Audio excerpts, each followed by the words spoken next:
Now I'll call the Finance and Corporate Services Committee meeting to order at 6 p.m. Eastern Standard Time.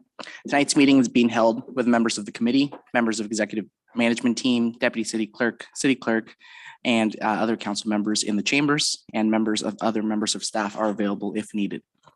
There are no open delegations on our agenda, but there are two presentations. The first one on our agenda is a presentation from the County of Simcoe Social and Community Services. And the second one is concerning the 2021 Investment Management Report from the Investment Board. If the committee is okay with it, I was considering if we could switch the order of the presentations. That way the members of the Investment Board could do it. I asked the clerk, they only expect it to be 10 minutes, and that way they can go about their day. Do I see any objections from members of committee?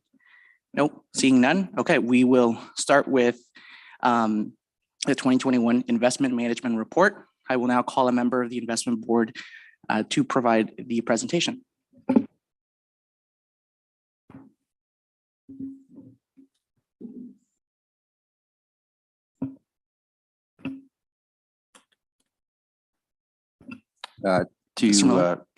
Chairman Morales, just while we wait for Jeffrey Waters to come up on the screen, I thought I'd just take the opportunity to introduce Jeffrey.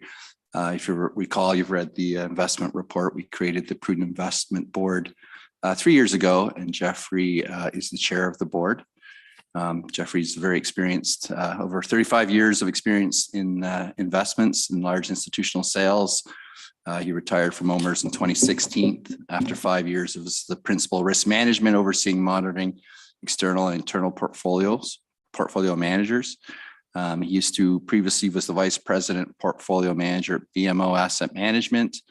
He was a principal and vice president at TD Asset Management and portfolio manager at Mu Canna Investment, which is an investment division of Mutual Life, which is now Sun Life. So just to give you some context, Jeffrey has been with us for the last 3 years. I know this is the first time you're getting to see him in person, but he's been a very valuable asset to the Prudent Investment Board. And with that, I'll pass it over to Jeff. All right. Well, thank you very much. That's very kind of you. Anyway, if we could put the presentation up, that would be very good, please. And I will speak to that. We've got the wrong one. We need the investment management. Yeah. Okay.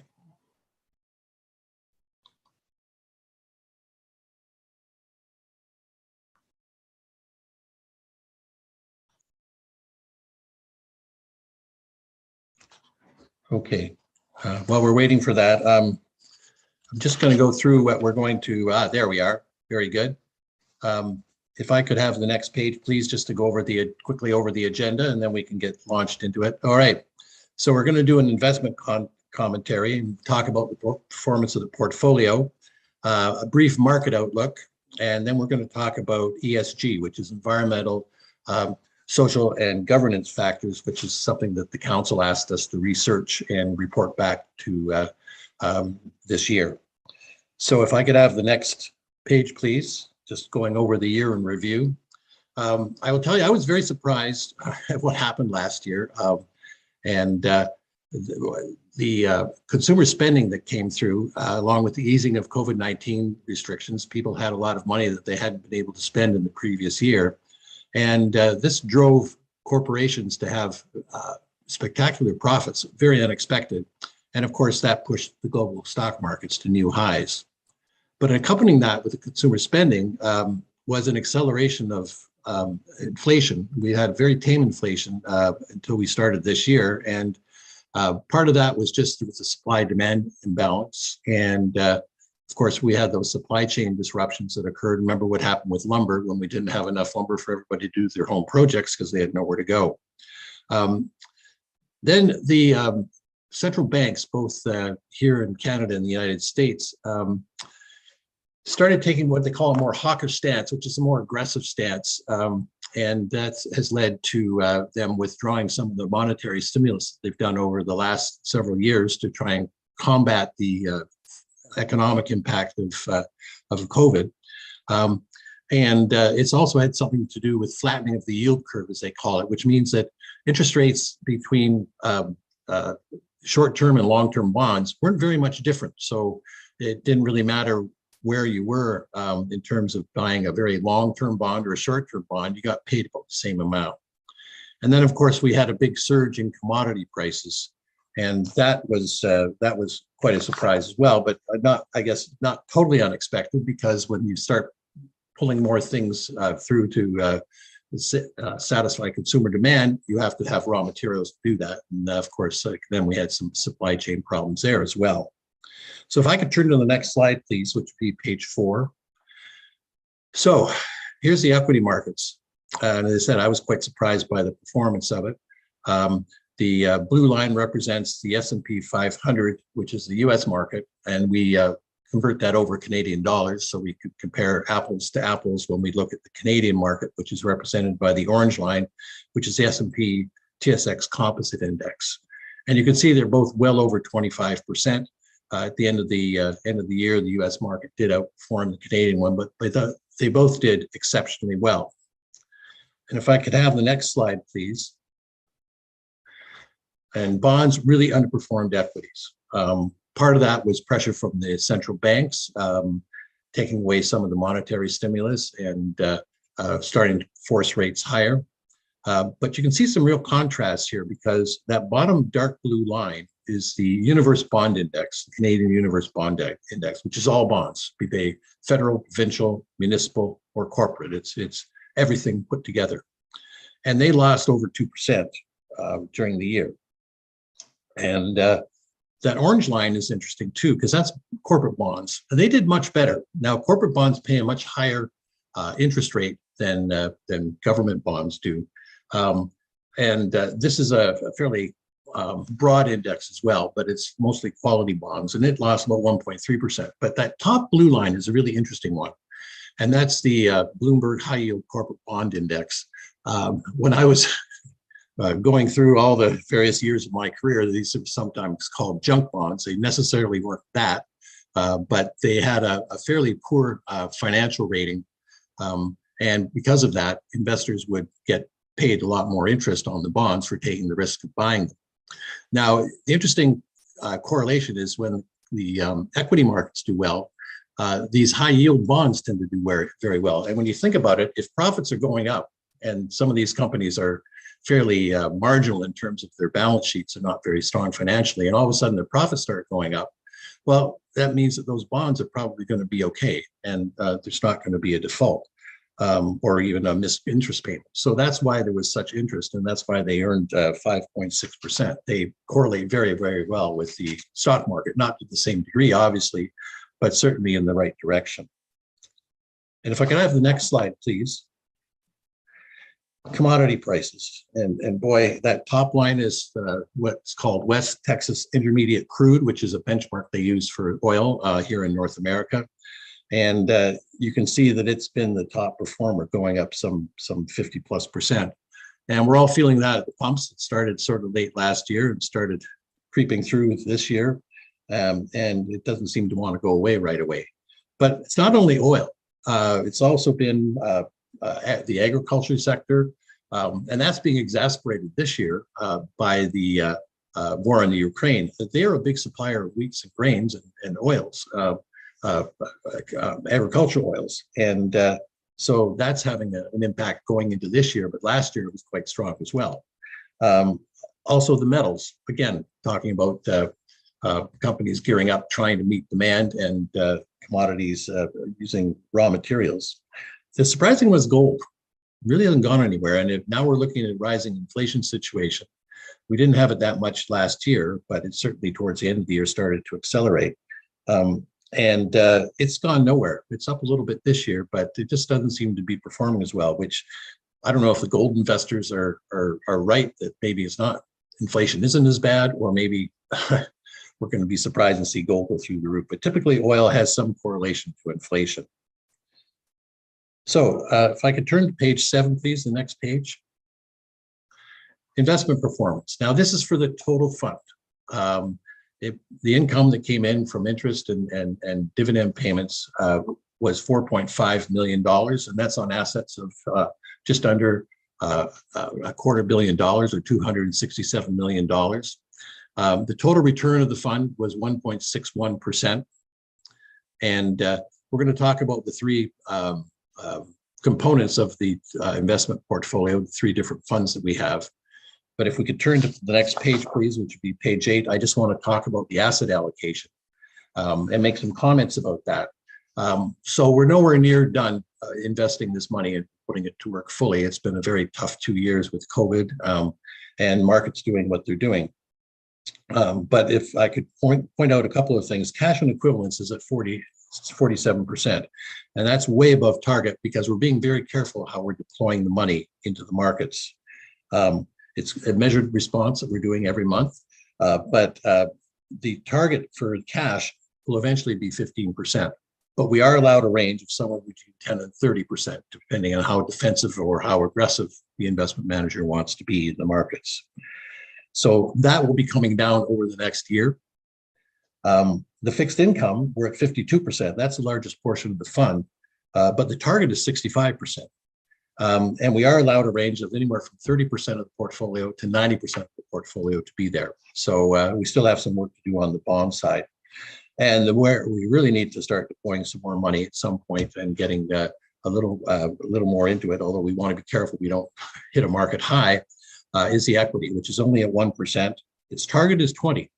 And right now, the range can be anywhere from 0 to 30%. So that gives the investment manager a lot of leeway, depending on how he feels about the market. So if I could have the next slide, please, which would be page 9. The operating fund. Now, this is your liquidity fund. It consists solely of money market investments, which is anything 1 year and less. It returned 1.68 million on assets of 161 million, and that's a return of 1.05%. Now, the benchmark for that is the 90-day Canada T-bill index. It only returned 0.2%. So the manager did very well managing that money market fund. And despite a low interest rate environment, they managed to eke out some returns. And there were two sort of things that impacted that. Number one, they used high interest savings accounts, which pay a fairly decent rate. And the other is a lot of the bonds that were in the 3, 2, and 1 year, once they go below 1 year, they become part of this portfolio and they have a much higher yield attached to the much higher coupon. So over time, as I mentioned, this portion of the portfolio will be dropping down as we get closer to our investment policy statement allocation, which is potentially down at 15%, but could be as high as 30%. If I could have the next page, please. The capital fund. This is solely fixed income securities, and these are, I think, when we look at the policy statement, this is somewhere in the 5-year range, plus or minus, in terms of the time horizon for the fund.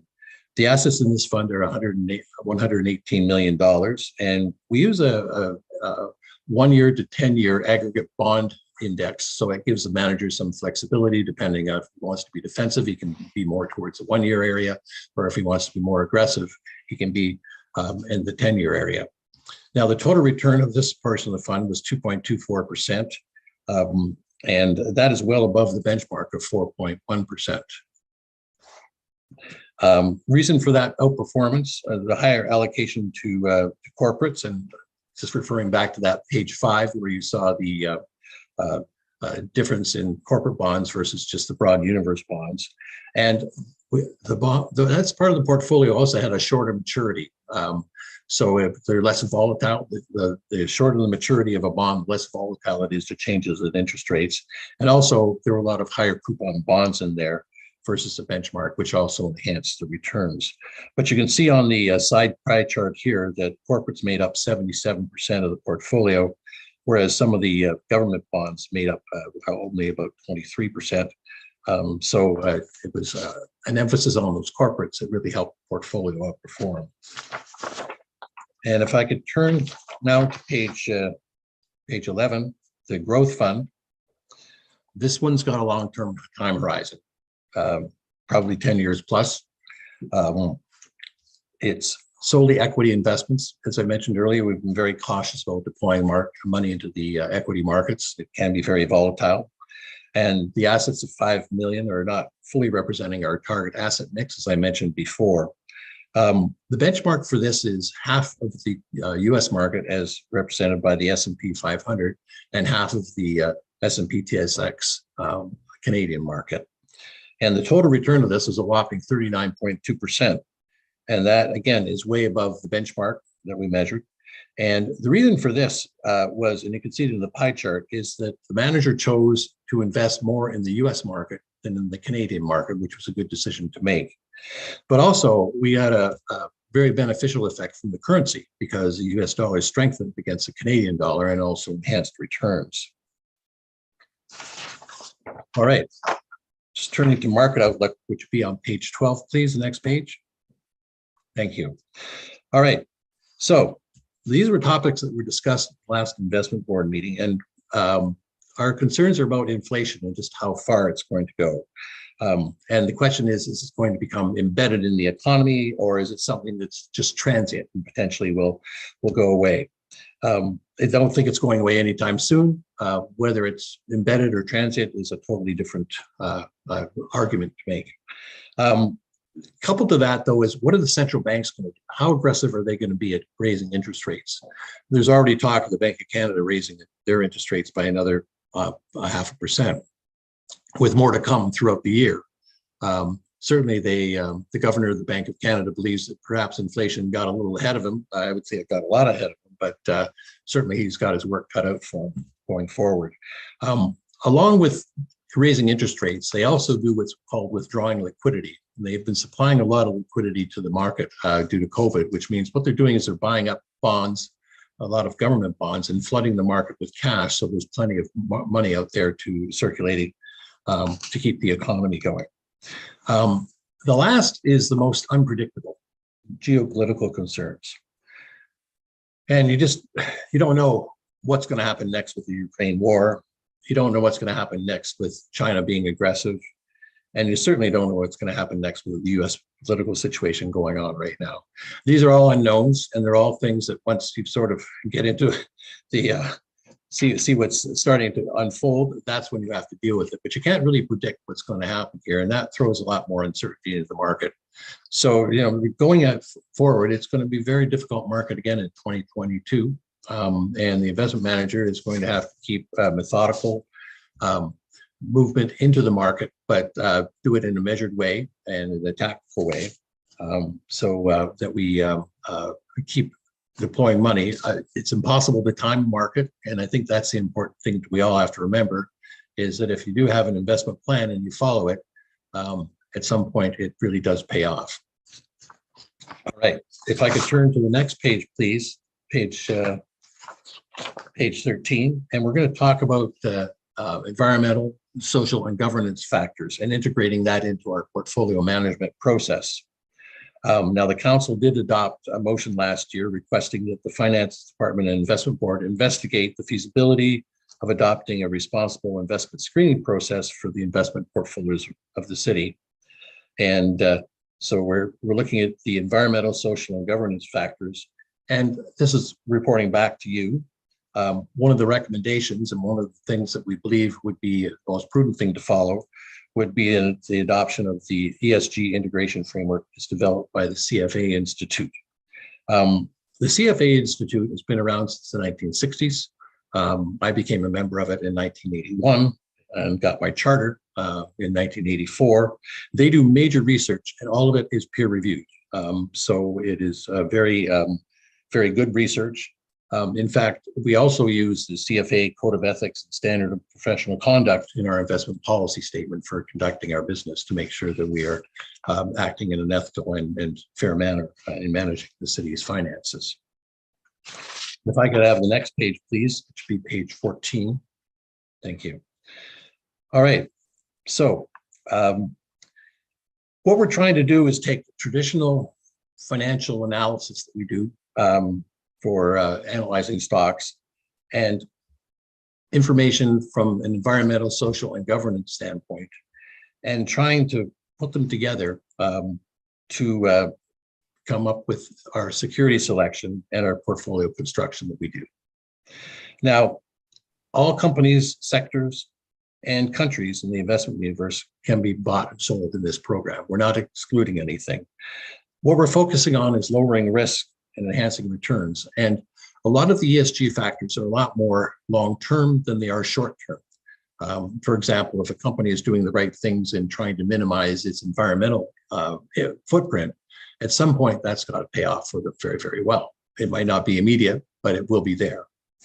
Now, ESG integration and exclusionary screening, which means you just say, well, if it's an oil and gas company, I don't want to own it. They're not the same thing. And we don't want to do exclusionary screening. You would cut out so much of the market that you would barely have an investment universe that you would want to use, and be highly concentrated in some very small areas. So ESG integration does not mean prohibiting investment in some sectors. Let's take the oil and gas business, for instance. And there's a lot of issues about carbon right now. And what I would say is that there are some companies that are doing a good job of trying to minimize the carbon footprint and capture CO2, improve their processes, make sure that when they do drilling and when they do refining, that they do it in as clean a manner as possible, and keep moving forward, trying to come up with better ways to do it. And then there are other companies that don't. Which company would you like to own? Well, you'd like to own the one that's doing all the right things. We're not going to sacrifice portfolio returns to do all of these integration techniques. They're going to be sort of a combination of the two. We don't want to limit ourselves in terms of the return we're trying to make, because it's important for the city to have a portfolio that functions for them, but also one that is responsible in terms of the ESG factors. And immaterial ESG factors that affect investment decisions and traditional financial factors, they can be ignored. Sometimes immaterial stuff can be important, even though it's at the time it doesn't seem to be important. It's something to keep watching. And it's not necessary to change our investment process, but if we need to adapt ESG factors, we certainly will. Now, if I could turn to the next page, it would be page 15, just a little more information about the CFA Institute and their principles for responsible investment. As we said, it's developed by the CFA Institute, and it's a globally recognized investment management organization. It's been around for a long time, as I mentioned.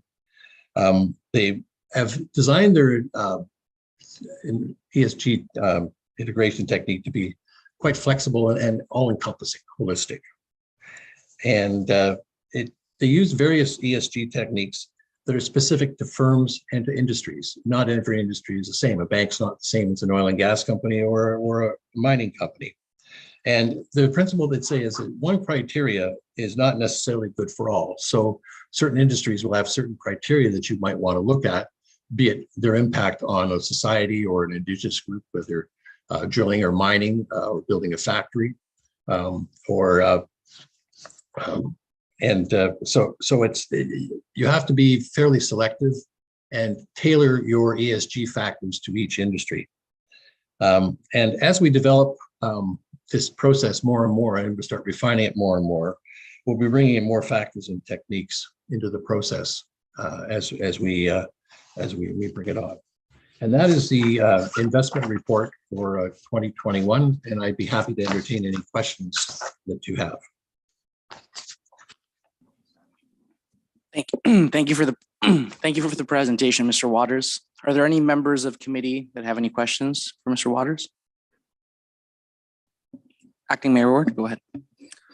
Thank you, and thank you for the presentation, Mr. Waters. A couple of questions. One is in the staff report that we have on this agenda tonight, it talks a lot about or it doesn't talk a lot, but it talks about Barry Hydro Holdings promissory note, and that wasn't mentioned at all in your presentation. That would seem to be a lot of our income comes from that. Is that correct? Yes, a good portion does come from that. Yes.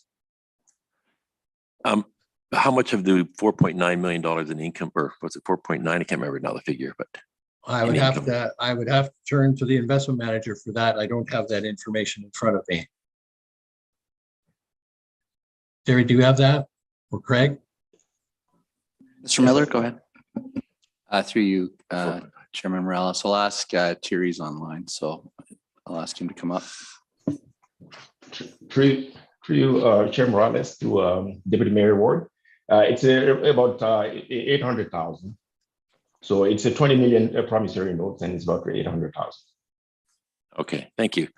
And the other question was just sort of the aspect we're touching on the end. And I just wanted to be clear, are there no restrictions at all on what we are investing in? I know what the kind of things we're investing in because we see it here, but there's none at all. The city could be putting its money into, I'll just use an example, maybe an extreme example, like a handgun manufacturer. I mean, that's the kind of thing that we'd have no restrictions on.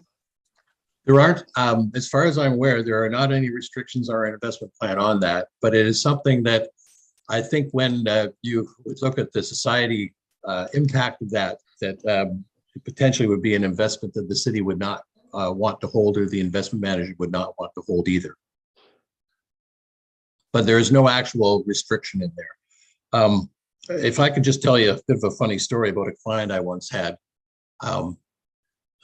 It was a minister's group, and I was managing the pension plan, and they restricted alcohol, tobacco, gambling, just about everything like that. And I did an investment meeting with them and went to dinner with them that night. And we sat down, and they all ordered something to drink. And at the end of the meal, they all ordered cigars. And I said, well, this is in your investment program. He says, yeah, but that's the investment program. This is us. But you have to be very careful what you exclude and what you include. We don't want to limit or exclude things from our universe of stocks that we pick. But certainly we would look at the industries and say, is this something we really want to be involved in? And, what is the long-term outlook for this? A lot of these companies, once they get sued, file for Chapter 11 and they disappear and they turn up to be another company. So I think that happened with some of the Sandy Hook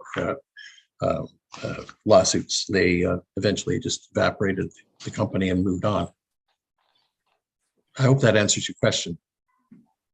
It does, and it certainly, the whole investment in basically there's been a lot in the news about investments in people that might be using forced labor in China, or even recently Russian corporations, about whether we're supporting Russian corporations. So I guess it's a concern of mine that I'd hate to find out that a report comes out in a few years and shows that Barry had been investing in something that is going to come back to embarrass us, and maybe it's not just the embarrassment, it's just the morality of perhaps investing in something like that. Correct. That's very correct. And I think by adopting these ESG frameworks, that would certainly allow us to say, well, that's maybe not an industry that we really want to be part of, because as the society part of things, it really doesn't serve a lot of good purpose in that aspect. So I think these ESG factors are going to be a very important part of this going forward to prevent things like that from happening. Okay, that's it. Thank you. Yeah. Thank you, Acting Mayor Ward. Any other questions from members of committee? I've got a quick one. Mr. Waters, and then I'll go to non-members of committee.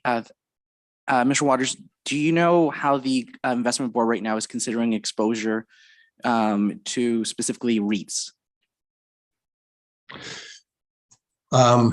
Right now, we don't have any exposure to, well, let me step back. REITs are an equity investment.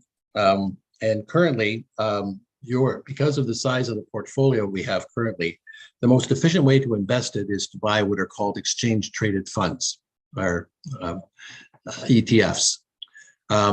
The ones that we have purchased are broad indexes representing the S&P 500 and also representing the S&P TSX in Canada. At some point, we will look at perhaps investing in sector ETFs and eventually investing in individual stocks. But at this point, it's not efficient in terms of putting together a portfolio other than using exchange traded funds. But at some point, I mean, I do my own investment. I've been doing it I've managed my own portfolios for over 12 years. I certainly own them. There are certain ones I don't want to own, but certainly there are some that I do. And I think they're worthy investment. That's up to the investment manager. They are allowed to buy individual stocks, but right now, the most efficient way to deploy the money and essentially track the equity markets as closely as possible is to buy ETFs. Thank you so much, Mr. Waters. Councillor Natalie Harris, you're next. Thank you, Chair Morales. Thank you for the presentation, Mr. Waters. Very welcome. I have a couple questions, and they're actually around cryptocurrency and blockchain. I was wondering, I'm sure you're aware that our neighbor to the south, Innisfil, has been using Coinberry to allow for residents to pay for their property taxes using cryptocurrency. Do you see that this is an increase in uptake in other municipalities, and is it something that you would encourage the city of Barrie to look into? I'm not aware of any other municipality that's doing that. It is not part of our investment plan that we have. It's not an allowed investment. Personally, I think it's a highly risky type of investment. Being paid that in crypto, I guess that's a whole different story than investing in it. But I've tried to get my mind around how this all works and blockchain works, and I'm sort of there, but I kind of question, what do you really have? Like it's out there somewhere. But no, our investment program for the city does not involve any type of asset like that, nor does it involve anything like derivatives or anything like that as well. Again, those are highly risky assets. And for a city to do that, I think would be not what I would call a prudent investor type of investment. And that's what we follow for the city itself, is prudent investor standard.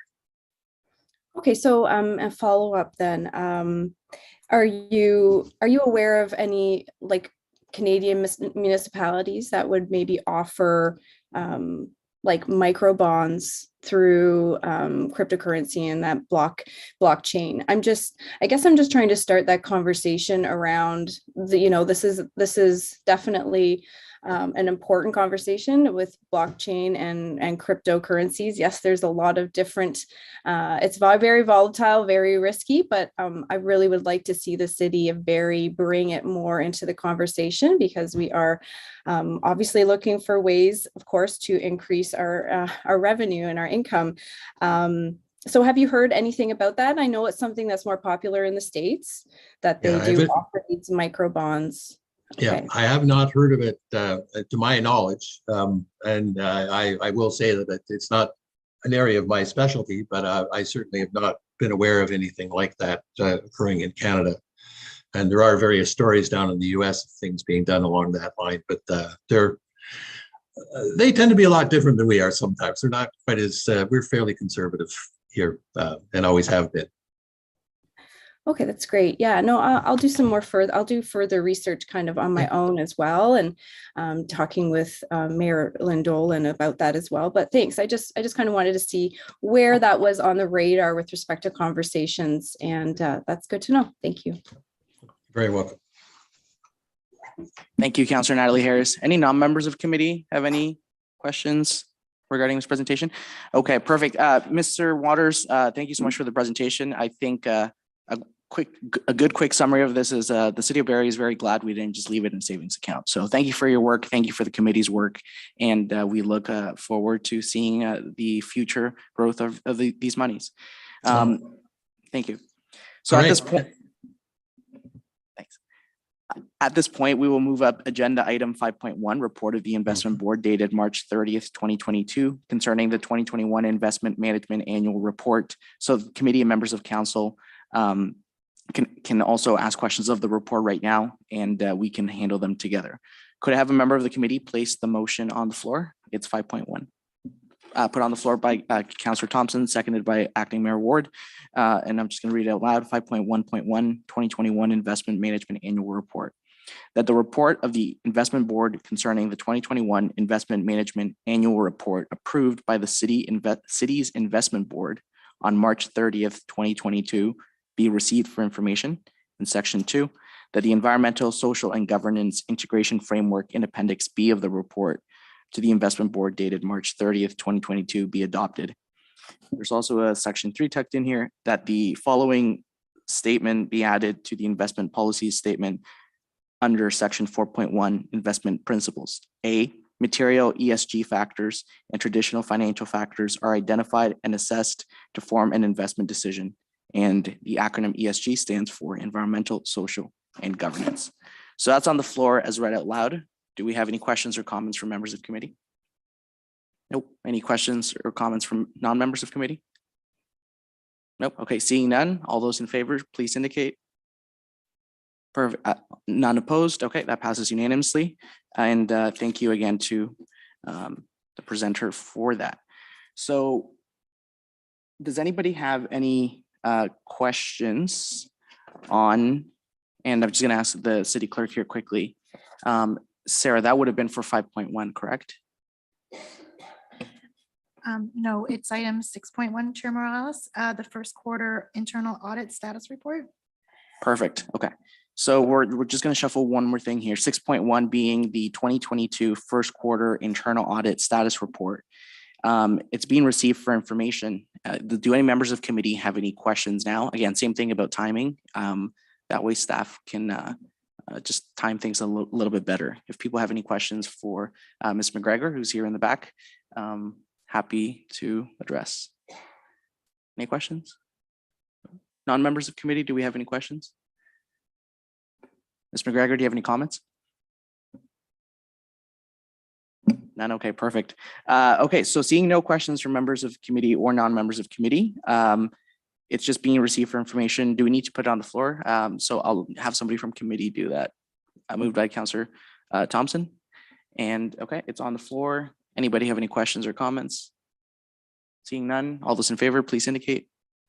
Okay, none opposed. That's received unanimously. Thank you. And thank you, Ms. McGregor, for the report. So now we're going back to the presentation.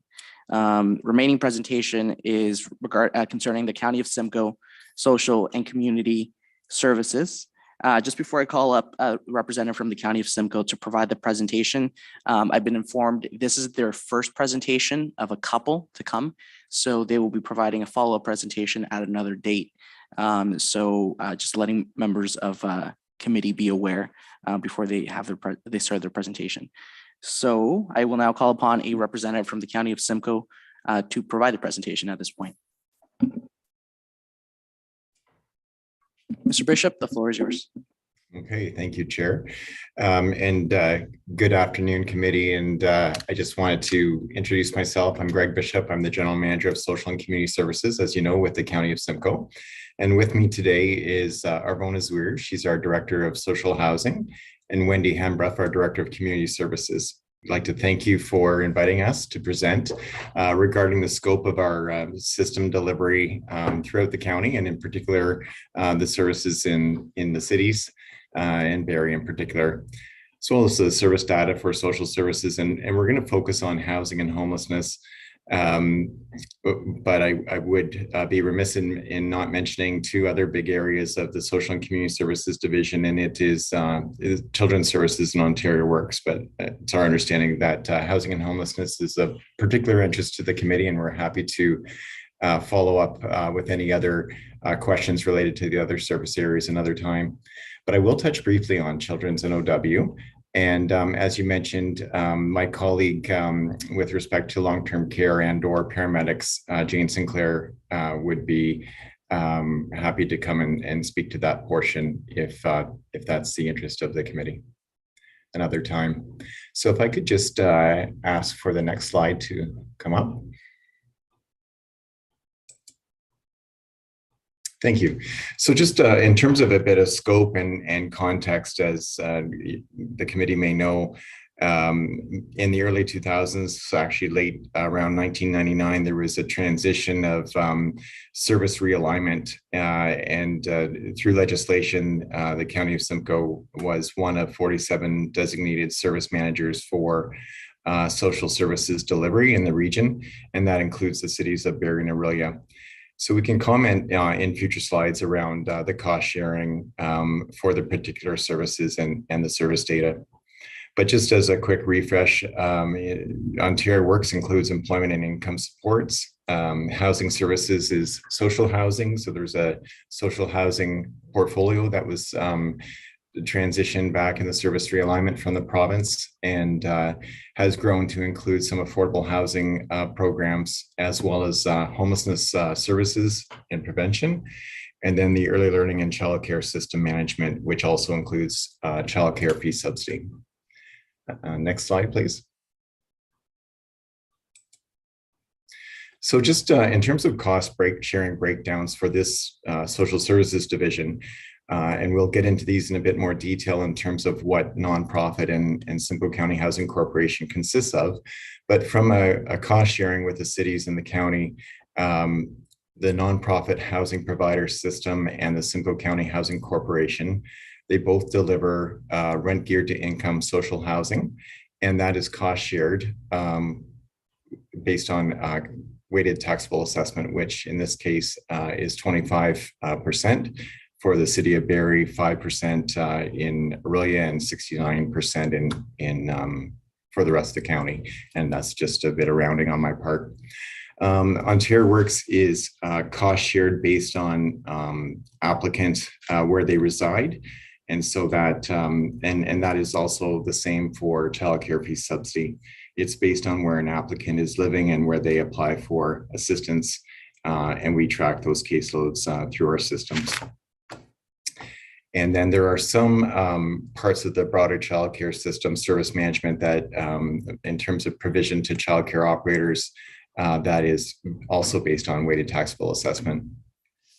And I would just, we do have quite a bit of material to cover, but we'll move fairly quickly and certainly recognize there may be questions. So I'll just move now to Arvona, who will take on some housing slides, and I'll come back around children's services and Ontario Works. Thank you. Thank you, Mr. Bishop. Next slide, please. Thank you. With respect to housing, the county has adopted a balanced approach to affordable housing program delivery using a variety of capital and operating programs. And so under the implementation planning for the 10-year affordable housing and homelessness prevention strategy, County Council approved the balanced approach between capital and operating. Capital components are typically more costly per unit than operating components. However, operating components typically are faster to be able to implement. New rental development, Ontario Renovate, secondary suites, and affordable homeownership programs are all considered capital programs as they address supply of affordable housing. And the operating component addresses individual household demand for affordable housing through rent supplements and housing allowances and housing benefits. Next slide, please.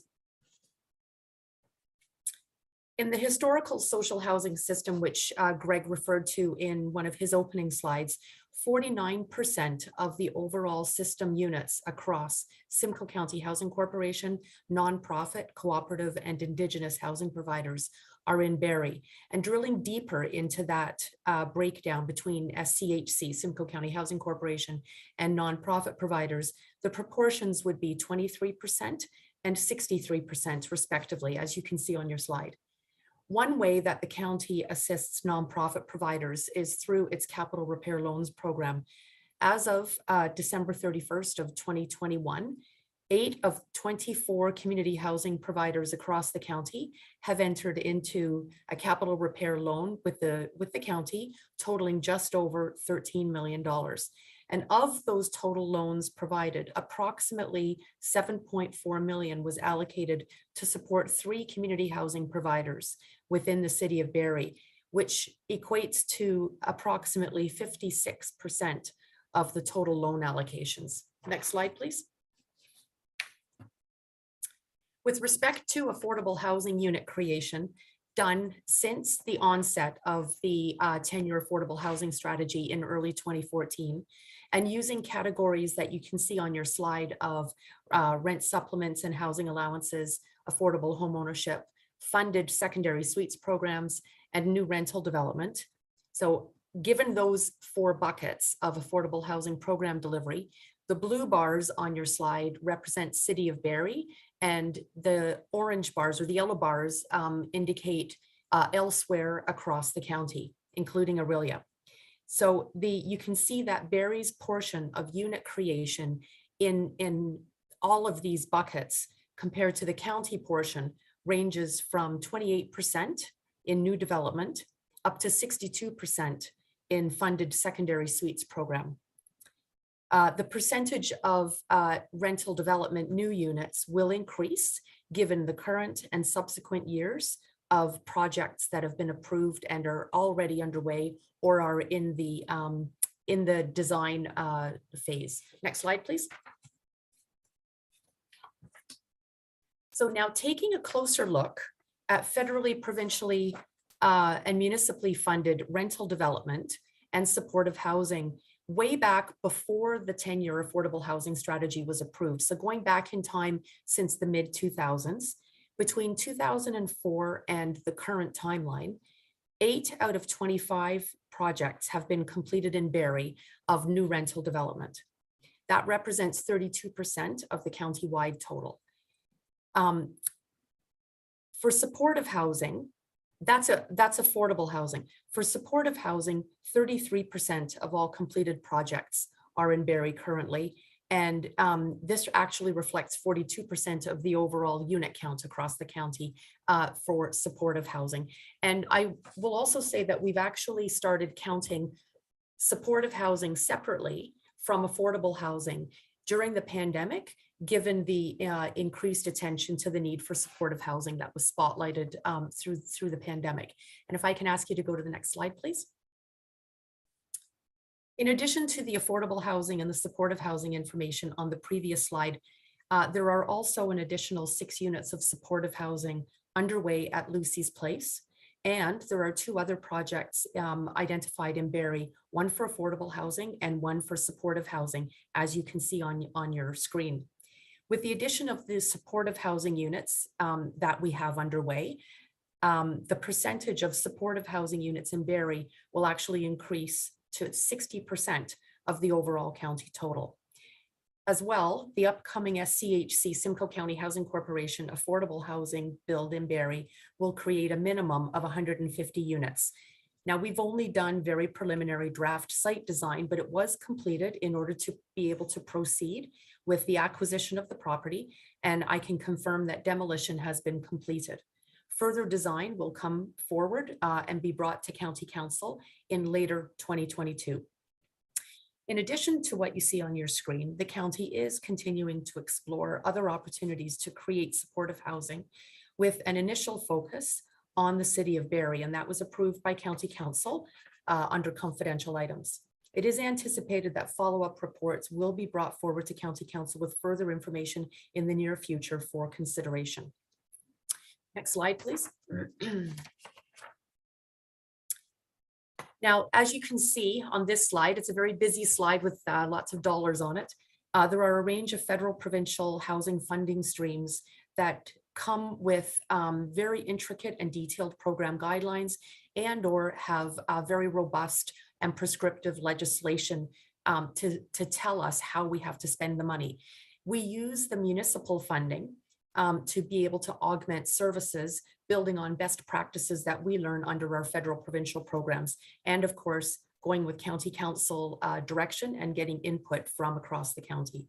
So this particular chart represents the funding sources and allocations that are known at this time.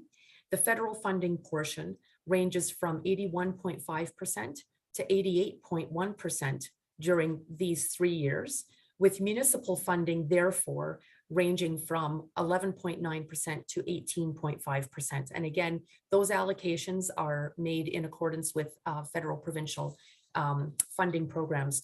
And I will ask you to go to the next slide, and I will turn the speaking position back over to Greg. Thank you.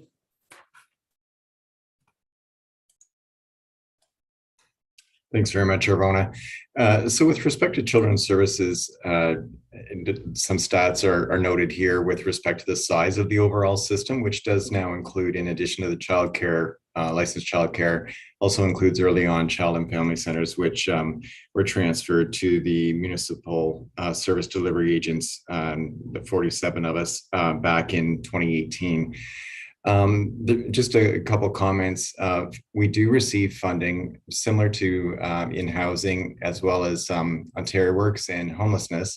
Children's Services receives funding largely from the province, which in some cases, some of the envelopes, many different envelopes come to support some core programs. And those envelopes are sometimes a mix of federal and provincial dollars that are transferred to the county by the province with specific guidelines. And generally, in addition to the fee subsidy program that I talked about earlier for families, there's also funding to support childcare operators.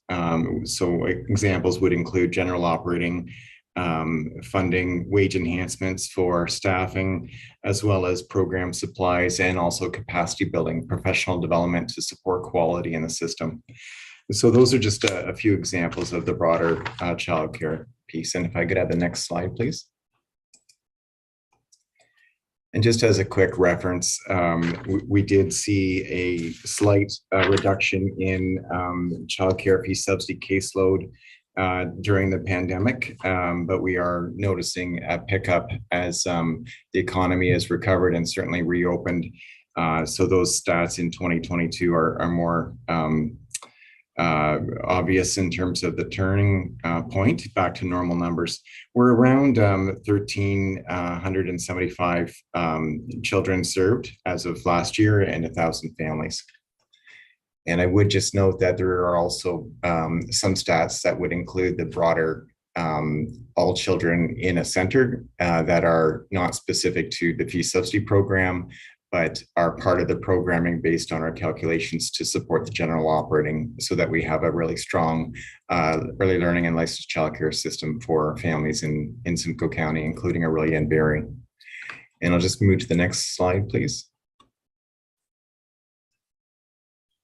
So with respect to Ontario Works, just wanted to note that I'm sure the committee and council will be familiar with the fact that our Ontario Works and Children's Services is operated out of satellite offices throughout Simcoe County. And in Barrie, we are working out of 136 Bayfield Street. As Arvona noted in the previous slide, we will be moving forward with an affordable housing development on Rose Street, and that will include the Ontario Works and Children's Services office, as well as some housing staff to support some integrated approach to programs and services for individuals and families. So Ontario Works, as you know, includes financial assistance, so basic needs and shelter costs, as well as some employment assistance and health benefits for clients. I would note that we have, at latest count, I think we're around 72 staff in the Barrie office out of a staffing, I believe it's at 145 in the past year. We do adjust our caseloads, and that's a good segue into the next slide, if I could. We adjust our staffing when we review caseloads and really look for ways to maximize resources and some administrative efficiencies, but also recognize that sometimes the caseload needs do change with the times. So a good example of that is we did see a reduction in our caseload during the pandemic, and that was largely because federal benefits became available for individuals who were impacted by the pandemic. We have seen, since the federal benefits have ceased back in the last quarter of 2021, the Ontario Works caseload is climbing again, and that's consistent with what the province has also projected. They're projecting a 20% increase. I would note that the province fully funds the benefit portion of Ontario Works for families. The administration costs are cost shared between the municipality and the province, very similar to Children's Services. So we are keeping an eye on that. We have noted that for a number of reasons, additional supports have been needed by our staff, and our staffing ratios were restructured during the pandemic to really focus on those extra needs that were occurring from families during the pandemic. But we are also monitoring the new intakes and new applications as the caseload is growing. And we are currently back up to 4,995 as of March for our overall county caseload.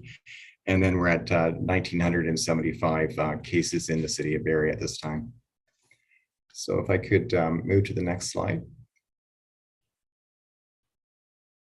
And I'll just now turn it over to Wendy Hambrough, who is our Director of Community Services, to talk about the homelessness prevention and service related service programming. Thank you very much. The slide in front of you now demonstrates the homelessness services funding envelopes for both our annualized funding and the pandemic specific funding. Our annualized envelopes, as both Arvona and Greg have referenced in previous slides, are primarily funded through federal and provincial dollars and administered by the county. The municipal contribution of 1.78 million for homelessness prevention services is cost shared with the cities of Barrie and Orillia. The chart on the right in particular outlines the time limited federal and provincial pandemic specific funding envelopes that were administered over the course of the pandemic through the County of Simcoe. County Council approved very early on in the pandemic a request that came forward from our emergency shelter operators to move into a temporary motel sheltering model.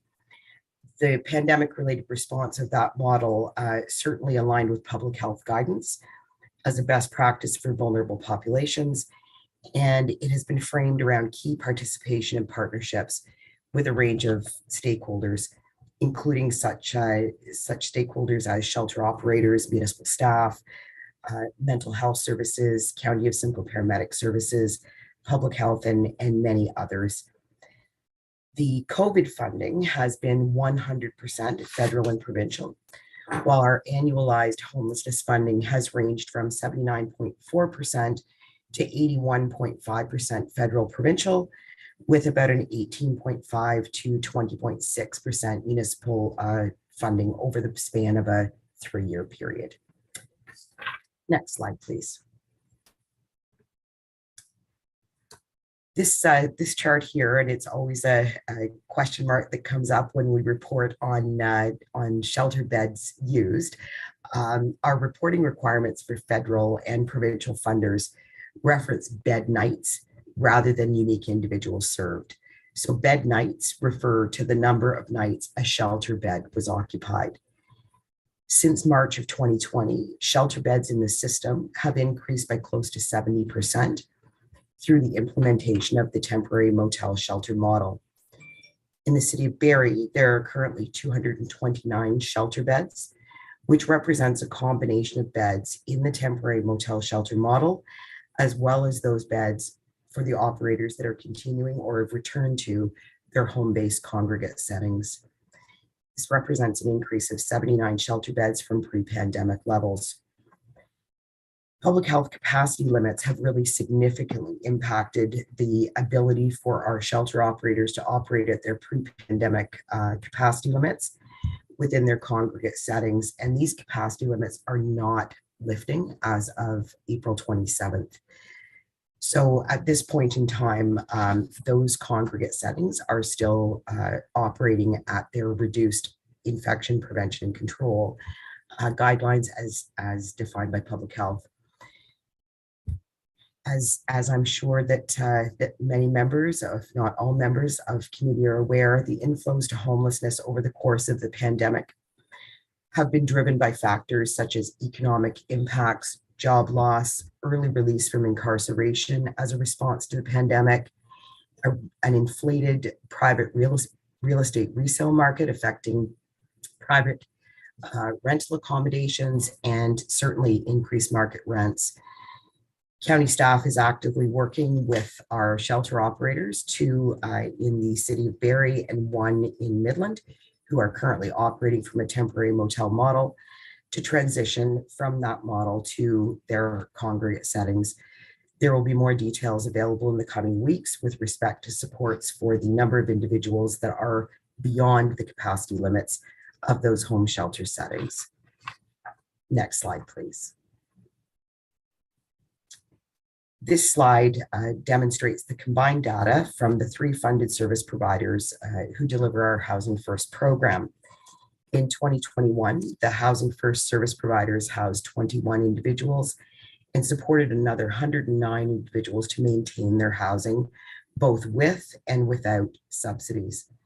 The program was also able to successfully discharge 37 individuals from the program, which means the individuals were stable and in a position to maintain their housing without the continued need for support from the program. Next slide, please. The Social and Community Investment Fund is funded under the Municipal Social Assistance Restructuring Reinvestment Envelope, and this is cost shared with the cities of Barrie and Orillia. This municipal contribution helps local organizations develop community-based initiatives by providing funding for projects that address poverty and which provide opportunities for individuals and families of low income. In 2022, County Council approved allocations to 16 projects totaling close to $1.2 million. And projects in the city of Barrie include funding, as you can see on your slide, to the Gilbert Center, Barrie Area Native Advisory Circle, Redwood Furniture Bank, and certainly some regional projects available to Barrie residents are also reflected on this slide. Next slide, please. This slide reflects the locations and options that were available for homeless individuals to access indoor warming in the city of Barrie this past winter. Warming centers, which have traditionally been community-driven initiatives, have involved partnerships among a variety of community-based stakeholders, including agencies serving the homeless, community groups, faith organizations, and certainly far more. Municipalities also often respond to extreme weather events for their citizens, including extreme heat and cold, through enacting responses following Environment Canada notifications, and in some cases, vulnerable population notifications from the Simcoe Muskoka District Health Unit. The county has always worked with our funded homelessness serving organizations to build on existing capacity within the system to ensure options are expanded during cold weather for those seeking to come in from the cold. The key objective of that approach is to enhance those supports and connect people with services along the housing continuum. In response to the stringent limitations that resulted from the pandemic, the county worked with our funded partners and extended one-time funding for additional services and supports across the spectrum of homelessness services, including funding for warming center operations. Funding for warming centers, as I've mentioned earlier, is not a traditional extension of funding, as provincial and federal funding guidelines recognize the spectrum of services and supports, beginning with emergency shelter and culminating in housing. County staff have received direction from the County Council to review warming operations and needs in Simcoe County. This review will involve consultation with municipal staff and homelessness serving organizations, including warming center operators, with a report including recommendations to council in June. As a first step in this consultation process, a survey is in the final stages of review and will be distributed in the coming days. There is no ongoing provincial funding for warming centers as a part of the municipal service manager designated role. Next slide, please. This slide demonstrates winter warming that was available in other communities. These communities, their initiatives ranged from collaborative partnerships to enhance services through funded shelter providers.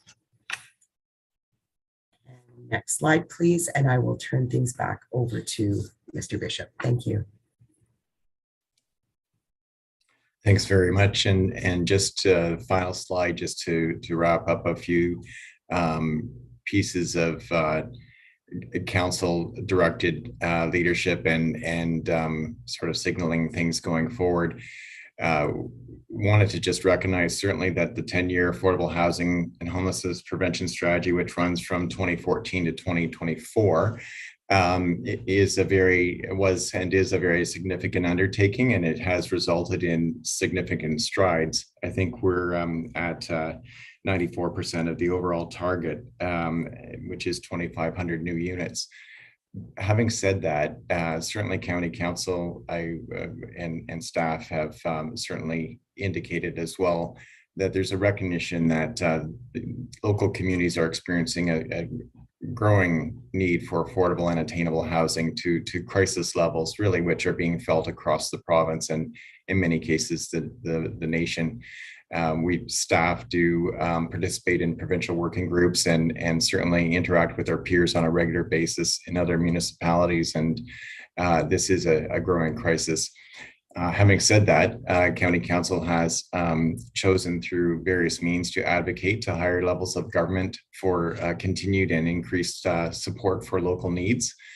And we do recognize certainly that rents and home prices continue to rise. This is the local context, right, at historical highs, while rental vacancy is extremely low. And so those are the challenges when we reference service provider programs such as Housing First and moving individuals where they can into housing with stability from shelters. So there are a number of factors at play here, and certainly the pandemic and the complex situations that many people are experiencing have not helped either within the local context.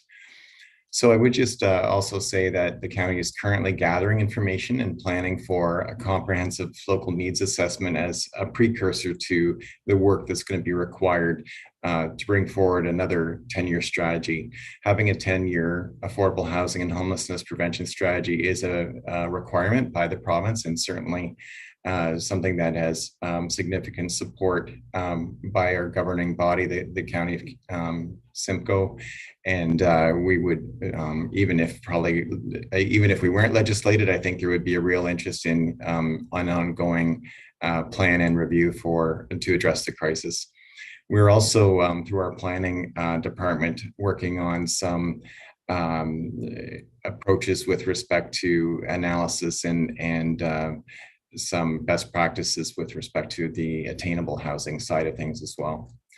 So I would just maybe pause there. Oh, I should just mention one other final point that staff, as directed by County Council, is continuing to explore opportunities to create affordable housing that's also supportive housing. That's become very evident that is a need across the province and certainly in our jurisdiction. And through reports to council, there is approval to focus on the city of Barrie, and we are continuing to look at opportunities, and we'll bring them forward for consideration when appropriate to do so. And I'll just end there and turn it back to the chair. I know it's been a content-heavy presentation, but we understood that there was some interest in this material. So thank you. Perfect. Thank you to both of you, Mr. Bishop and Ms. Hemper and as well Ms. Wires. I hope I got the pronunciation right for your presentation. Any members of committee have any questions or comments to start? After members of committee, I saw Councillor Alwyn, so I'll go to you after, and then Councillor Natalie Harris, but we'll start with members of committee. And so Acting Mayor Ward, you go first, and then I'll add you. Sure, and I actually just had one question right now, and that's what's this status of waiting list right now for subsidized housing? How's it trending more than actual numbers? I'd be curious in the actual numbers as well.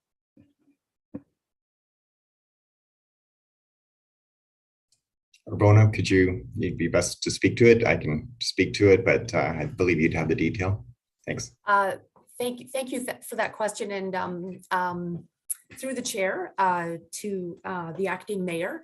The status of the wait list, centralized wait list for rent geared to income housing, is between 4,400 and 4,500 at this point in time. I don't have the precise number right at my fingertips, but it is generally about 4,400, 4,500. And there wasn't a huge increase over the previous year. It might have only been 100 or 200 new households on that centralized wait list for all across the county. Thank you. And what are the length of time that people are on? I know it varies by if looking for one bedroom apartment or whatever they're looking for, but what are the lengths right now? Oh, you're on mute.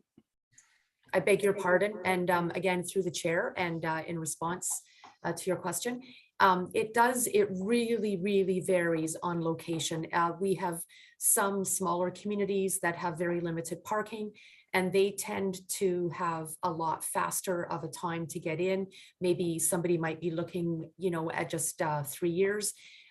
For special priority placement applicants who are survivors of domestic violence and their children, and if they have children, the wait time is much faster because they are prioritized under the provincial legislation, the Housing Services Act.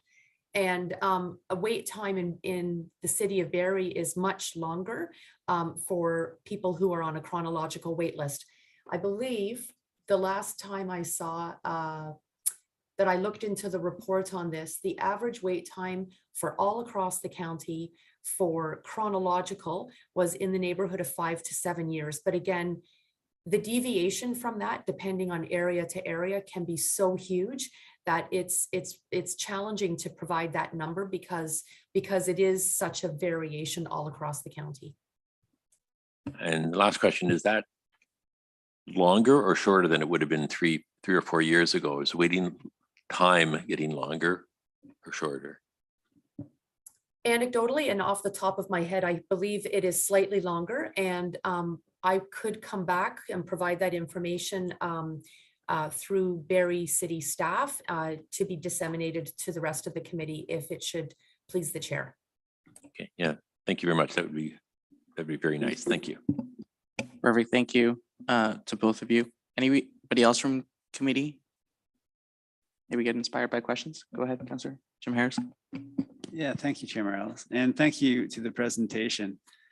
I'm thinking back, maybe when the presentation during our budget deliberations, and what kind of motivated the request to have the county come and present. And if I remember correctly, I think it was about, is Barrie getting value? And I think in part a reaction to the recognition that the last couple of years have been really challenging, and in seeing the cost of housing escalate, the homelessness concerns become more prevalent. So if my recollection is correct, hopefully I can be corrected if it's not, but in the presentation, I appreciate the need to have a 10-year plan, a balanced approach, but I also recognize some of the comments, especially in the last slide, with regular monitoring of local needs and data to understand housing and homelessness needs in real time. So I'm wondering, how is the county kind of ensuring? I mean, I don't know. Maybe you guys would know. Hopefully, that is the need for housing and the pressures of homelessness and our most marginalized citizens most stark in Barrie. And when you look at across the county, is Barrie are the concerns in Barrie growing exponentially, and is the investment in services that to meet that need, are they meeting the demand? I mean, such that you can. I know it's a very challenging task, but maybe it's a lot. I apologize for that's a lot of comment. And there's a question there somewhere. Maybe, I hope, but are we getting the value in Barrie on behalf of our citizens and our most marginalized populations? As far as the housing needs and the housing crisis that we see. So it's a lot there. I guess you can take it wherever you want to go, but maybe through you, Mr. Chair, to obviously out of Mr. Bishop, or want to answer that. Thank you. Mr. Bishop, go ahead. Okay, thanks for the question, and I'll do my best. I guess what I would suggest is that the growing visible homelessness has certainly been more apparent during the pandemic, and certainly the numbers have grown, no doubt about it. We know in discussions and many different avenues with our other colleagues in other jurisdictions, particularly the larger ones, that larger urban nodes and locations are seeing an increase in homelessness. There's probably a number of reasons for that. Typically in bigger centers, there's more services and supports. Part of the response during the pandemic, as Wendy articulated, was moving to a motel model. There was intense efforts and support to ensure individuals were provided public health safety measures in their sheltering. And I think that was really important, as well as for the sheltering staff. We're not sure exactly why the numbers have increased such significant amounts, but a lot of it is due to, I think, the pandemic. Prior, there was a large number of hidden homeless individuals who may have been couch surfing or staying with friends or family. And I think a lot of this has become more visible in terms of our counts. I know that Wendy mentioned also we do an enumeration on a regular basis. The province asked us to do another one, an additional one, so that they could have some current data that all regions would have, and they could help inform some of their policy and their funding allocations and their approaches. The question around value for dollar as a staff response, and that's the best I can do.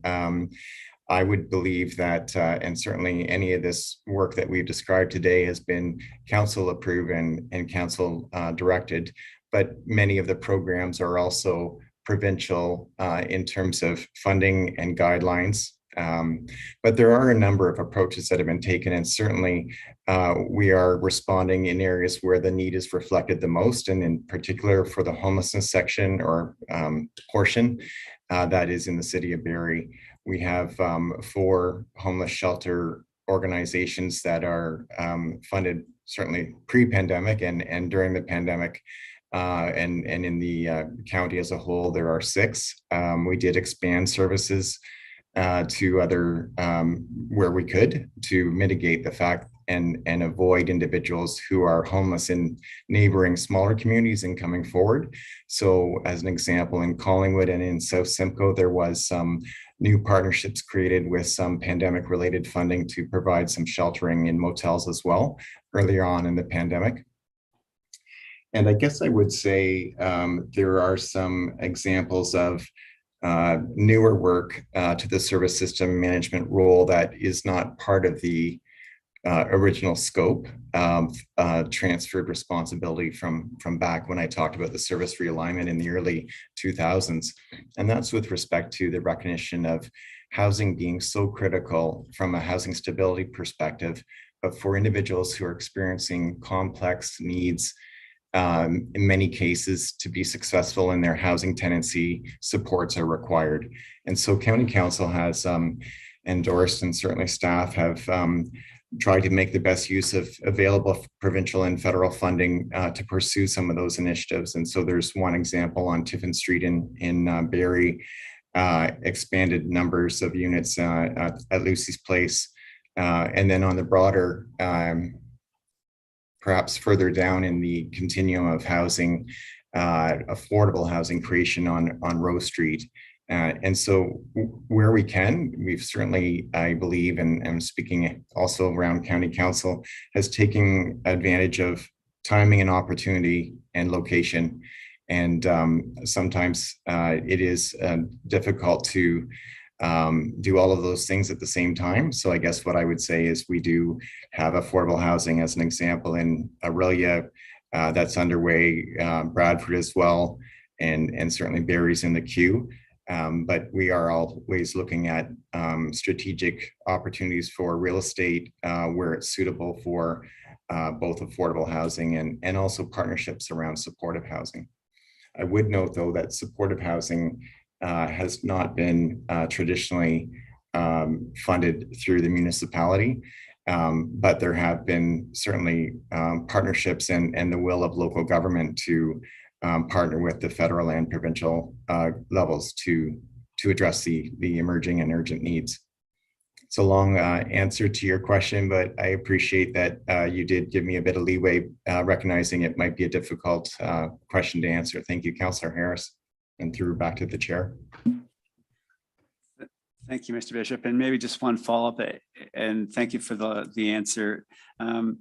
With regard to the supportive housing, certainly I have an interest in that and appreciation for that. Is that something from your table that, and you're right, it's often provincial, Ministry of Health and other ministries that fund that. Is there an effort on behalf of the community to advocate at that level, of those levels? Here we are in the approaching, I guess, a budget and campaigns. Do you see much impact on budgets or platforms that would support more supportive housing funding or supportive funding for supports for housing?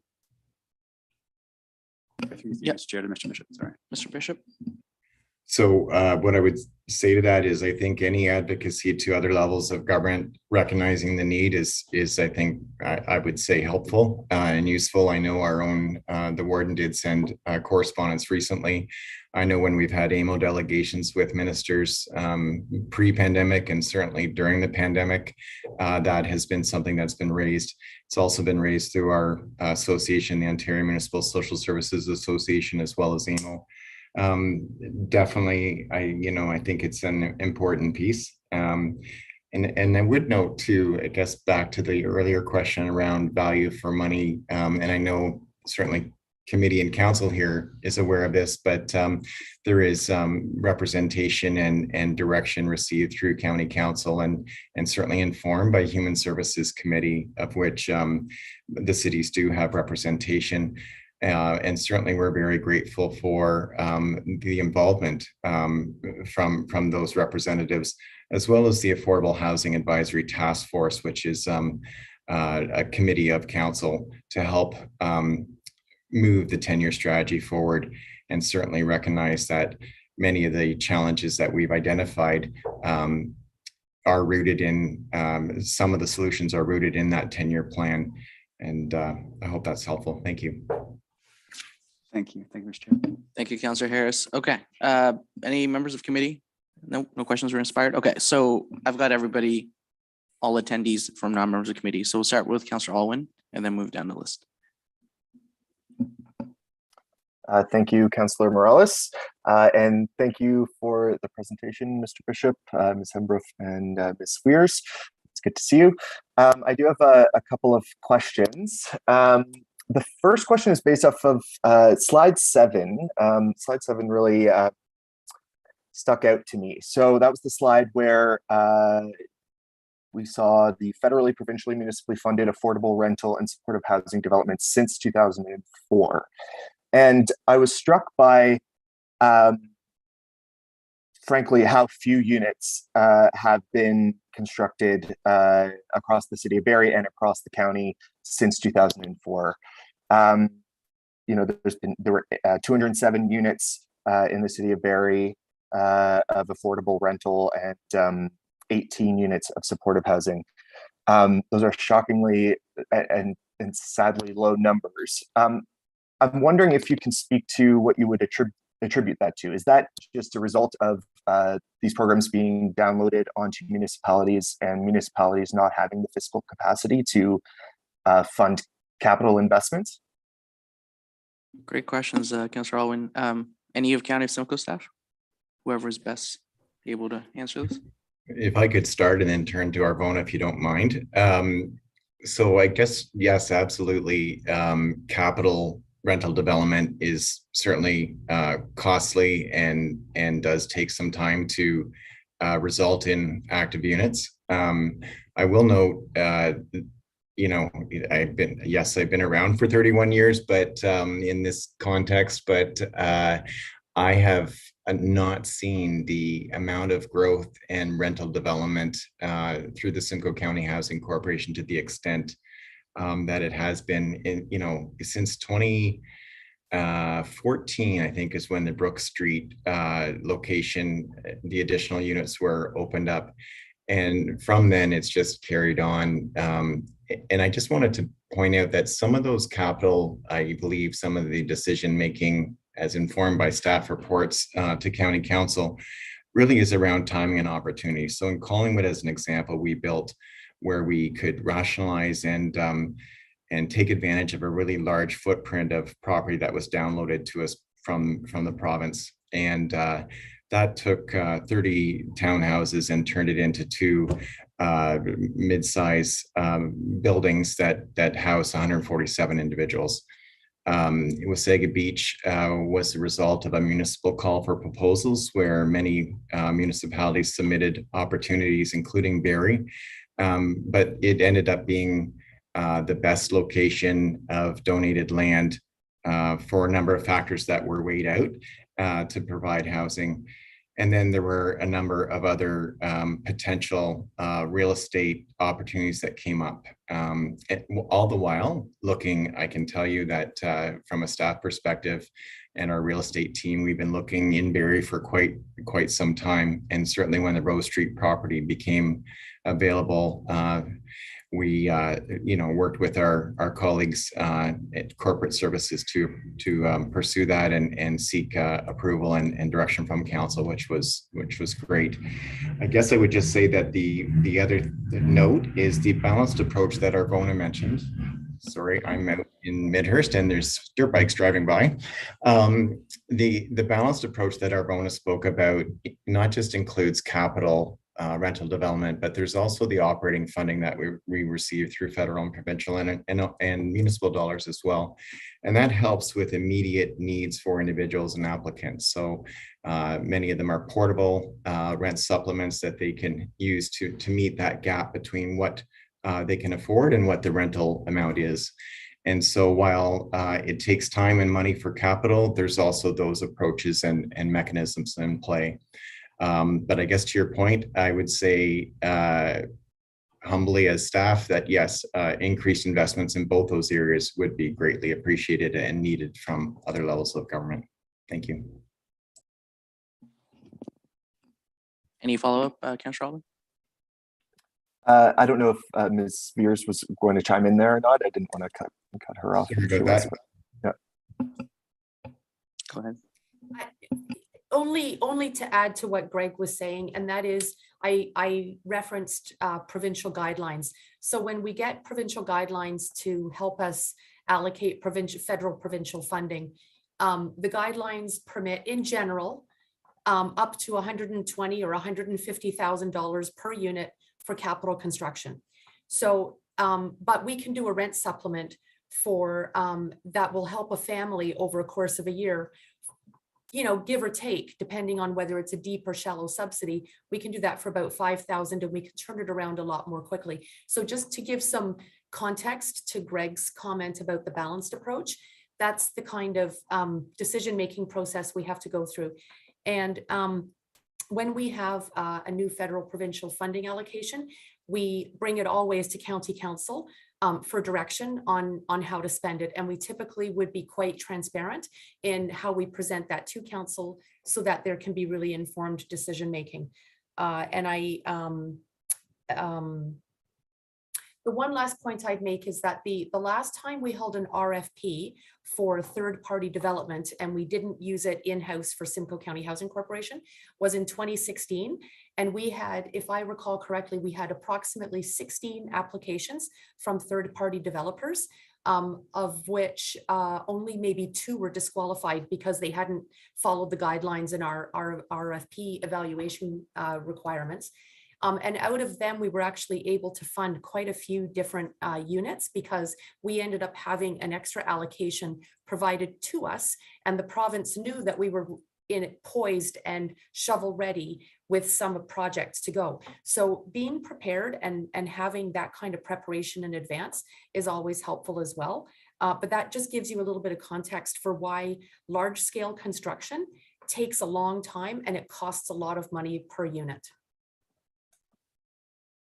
Thank you for those answers. Building off of that, I'm wondering if you know or would be able to find out how the share of funding from each of the 3 levels of government has changed over time. Have we seen a decrease share from the federal and provincial levels and an increased share from the municipal level for these types of affordable rental and supportive housing projects over time? Is that information you have right now, or maybe that isn't fair to give you that on the spot? I can I can speak to a little bit of the housing component of funding through the chair, and thank you for that question. So the slide that showed the different levels or the different allocations of federal, provincial, and municipal funding, the federal funding for the historical social housing system has been declining over the past several decades. And so, but that is in accordance with the expiry of a lot of the mortgages or debentures of those particular housing providers. But nevertheless, the county has had to increase its municipal funding in order to be able to support the declining federal funding. With respect to federal, provincial, multi-year funding programs for the creation of housing, it honestly, it goes up and it goes down, and some years we get a 1-year allocation, some years we're notified of a 6-year allocation. We're in the middle of a 6-year set of bilateral agreements. We are waiting to hear, we are in year 4 of those, but we have not yet heard about what is happening in years 5 to 6. So it really depends on the how that information flows from the federal level, what the provincial requirement is, perhaps for cost matching, and then it all depends on the program guidelines as they come down. Okay, thank you. That's helpful. Another question I had was around the homelessness prevention services. And so my understanding is that as the service manager, the County of Simcoe receives funding from the provincial and federal governments and administers that funding to service providers like shelter providers, which are charities or not-for-profits. Is that how service managers across Ontario do it? Is there any sort of model that you've heard of where there's a more coordinated system, perhaps a centralized system that's run in-house under the service manager, or is it always done through funding outside agencies?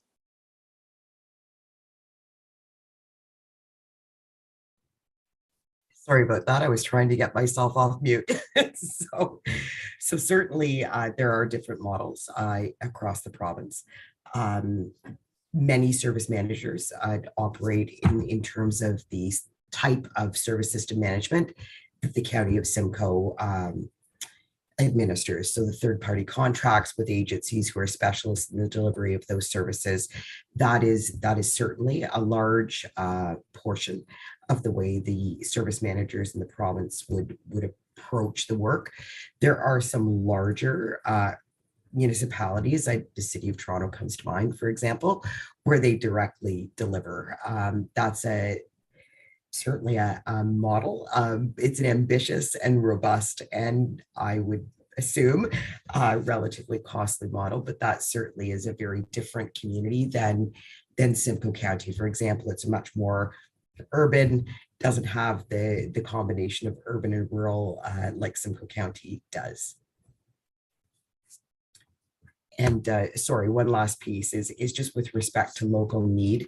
One of the pieces that our model really commits to is really catching the flavor of each local community, right? So those service providers who are embedded in those local communities are really familiar with their local needs. With Toronto being, for example, and single tier municipality, there's those considerations that are very, very different than for example, Simcoe County would be. I hope that answers your question. It does, yeah, thank you. I appreciate that. Welcome. I do want to pick up on the piece around rent supplements and how that sort of program is working with a housing first approach. What are you finding are the main barriers to that housing first approach? Is it just lack of available units, period? Lack of units that are meet the price range that people need? What is the main barrier in place to that housing first approach currently? Thank you. So there are certainly a few contributing factors. One, the availability of units. That is the predominant and primary struggle right now. We've got a really ambitious landlord campaign and housing stock campaign that is underway with Empower Simcoe. We certainly have shared that information, excuse me, in previous council reports. And although there is some headway being made for sure, that is a significant challenge is what private landlords, for example, can capture on the private market rent is very different than what most of the folks who would be looking for that level of support can afford. We certainly, as Arvona has described previously, look to the rent supplement program to offer opportunities to offset that market rent cost. The other piece with respect to that is the increasing complexity, right, that is being faced by so many of the individuals that are accessing our emergency shelter systems, right? And that range from, very deep struggles with respect to, addiction and mental health and that ability to secure and not only secure, but retain successfully accommodation without a very deep level of case management support. And those are all programs that certainly Housing First or services that Housing First supplies the need given the growth in the homelessness population or homeless population, as Greg explained, which is reflected locally and provincially, nationally. It's putting a lot of pressure on the system, right, to provide that level of support. Thank you for that. You're welcome. I see Mr. Bishop has indicated there. Sorry, if it's okay with the chair, I just to augment that answer. The other thing that would come to mind, and this is not unique to Simcoe County, I realize, but the province does set the rates for Ontario Works and ODSP, and that is a very critical challenge and issue that is occurring. So along with, as Wendy indicated, the limited housing stock and rental capacity, that's a big piece from a rent supplement perspective to bridge that gap. Thank you.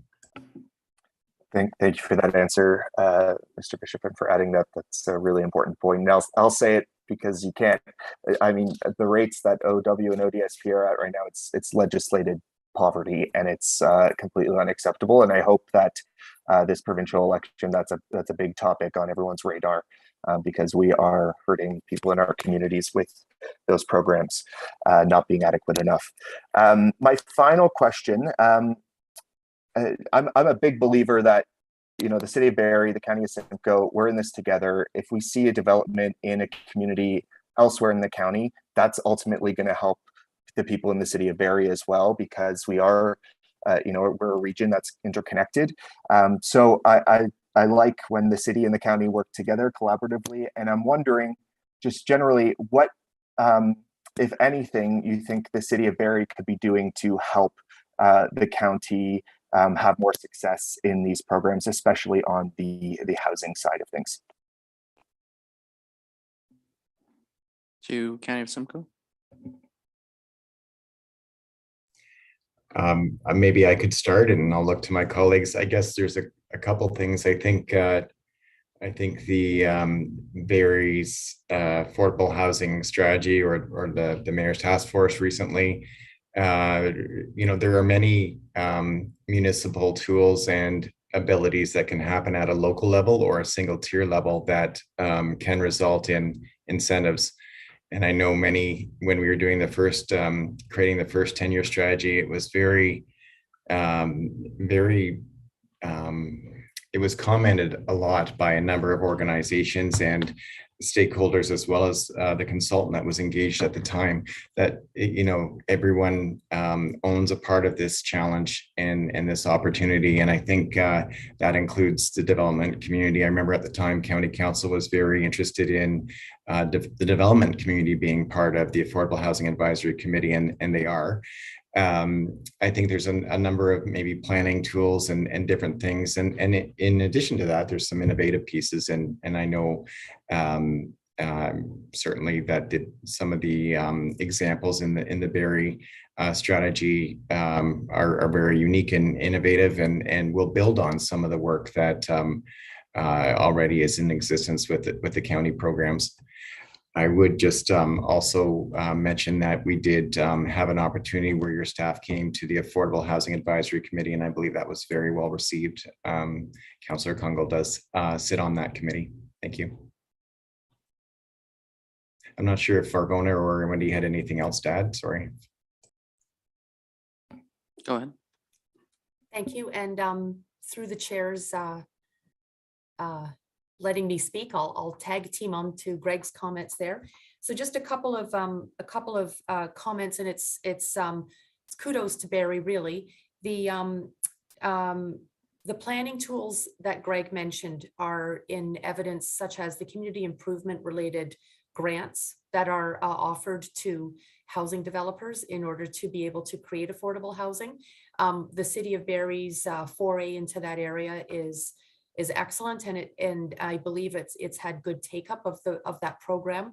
Like many programs, it's probably going to see several different tweaks and iterations along the way, just very similar to any programs that we might have developed over the years as well. And we've been happy to work in partnership with some of the organizations that have benefited from those particular types of grants.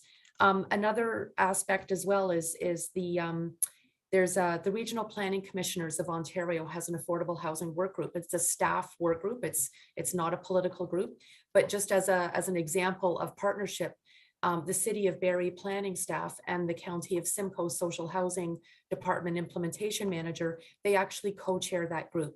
So it's a time-limited tenure. I believe it's only just for this year or possibly this year and next year. But the fact that they do so together lends a lot of richness to the discussions at that particular affordable housing work group. So those are just two examples where I'd say the county and the city have been able to work in strong partnership. As we go into the planning for the next 10-year strategy, we again will take a look at all the input that we can get, including from the municipal liaison group, which also has representation and very active representation from the City of Barrie. There are typically at least once or twice a year presentations that are made from the City of Barrie to the municipal liaison group, so that all the county from across the county, the planning staff and the social housing department staff can actually learn from our shared knowledge building. So just a few examples that I thought I'd mention, and thank you very much, Chair, for letting me tag team onto Greg's comments. No worries.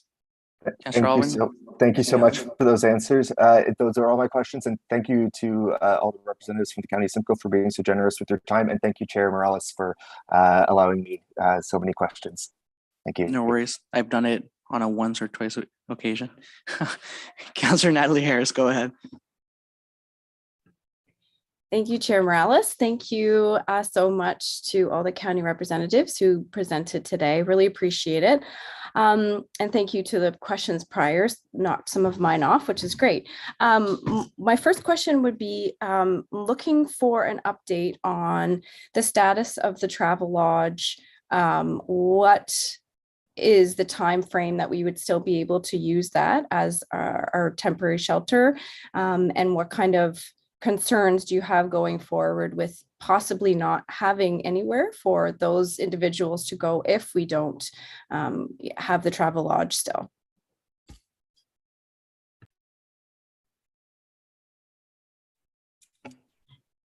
To county staff. Thank you, through the chair. I can certainly start, and I'm not sure whether Mr. Bishop will have any additional comment. However, at this point in time, we're working with the shelter operators at the travel lodge. We have a plan in place for a transitional process back to their home congregate settings between now and the 30th of June. As we're trying to align with our public health direction and certainly with the reopening of Ontario, that transitional phase is in place until June the 30th. We are very, very aware of the fact that there will be an overage of individuals that are not going to be able to be accommodated within those capacity limits within congregate settings. And actually underway right now is that consultation with the shelter providers to look at what those true needs are in terms of numbers, and then set a plan in place that we can bring forward for council approval here at the county with respect to next steps around what a potential transitional location may look like. You know, as much as our appreciation is deep to the federal and provincial governments for their pandemic specific funding envelopes, those are certainly, to our knowledge at this point in time, they're reaching their finite end. And so we need to really get a robust plan in place to make that transition back, and then look at what those needs are beyond those capacity limits. So now to June the 30th is our current moment in time. Okay, thank you. And a follow-up, do you have any places in mind or that you're working on actively already, or is it just the gathering of information prior to June right now? There's a little bit of both, Councillor Harris, just with respect to the fact that the operators, the shelter operators themselves, certainly have relationships and you know, opportunities that they may feel are best suited to the needs of their operation, to bring those forward to the county for consideration from a cost analysis perspective. And certainly, you know, through our own internal resources as well. You know, we're doing some reach outs to just get some ideas to what that might look like, what might be available that would be suitable and appropriate in terms of the needs of the population, for sure. And within those conversations, is there a topic surrounding how we can maybe improve sheltering families? So I know that that's obviously always been an ongoing issue. Most shelters are not made for that. And with the pandemic, I know even personally, I've had more families than ever reach out looking to stay together and still need the shelter service. So is that something that's in the dialogue? Certainly, and I absolutely have heard that very same concern, right, in terms of the needs of families that are experiencing homelessness. And right now, we do accommodate those families through our arrangement with the one of our funded service providers through a motel model of service. And at this point in time, that is our plan for the short run in terms of continuing that. One of the pieces that we will be undertaking further this year is a full review of our overall homelessness system supports, and take, you know, knowing that we are having, as all of you know, we've had various conversations about this over the course of the last hour or so, is, you know, the changing face of the provincial and federal funding streams as well, right? There's been some recent changes. We don't know what may be around the corner. And we like to look at every one of those opportunities as they arise. So we're looking at a review of our homelessness prevention services and supports later this year to further identify what are some of those system gaps and where are some of the opportunities to perhaps make some changes. And just also part of that as well is a big gap that I've been noticing is shelters that don't allow pets. So that is another thing. When a pet is part of your family, that is very difficult to leave behind and not go to a shelter that might even have space for you. So maybe that is something to add. That is, if it's not already on your list of things to look into, that would be great. And just kind of going on what Councillor Aylwin mentioned, you know, I'd be very open to having more conversation around how City Council can improve advocacy with the province and the federal government, and with respect to anything, even rental supplement rates, etc. Like how are we able to be a stronger voice for what is needed? And it is definitely more to have a conversation around, you know, the you know, what is being brought to Barrie. And I agree with Councillor Aylwin, it's a county, you know, anything that happens around Barrie is beneficial as well. But you know, I'm very interested in making sure that we can advocate as much as possible to bring that voice from a municipality that's definitely struggling, and the numbers are just soaring.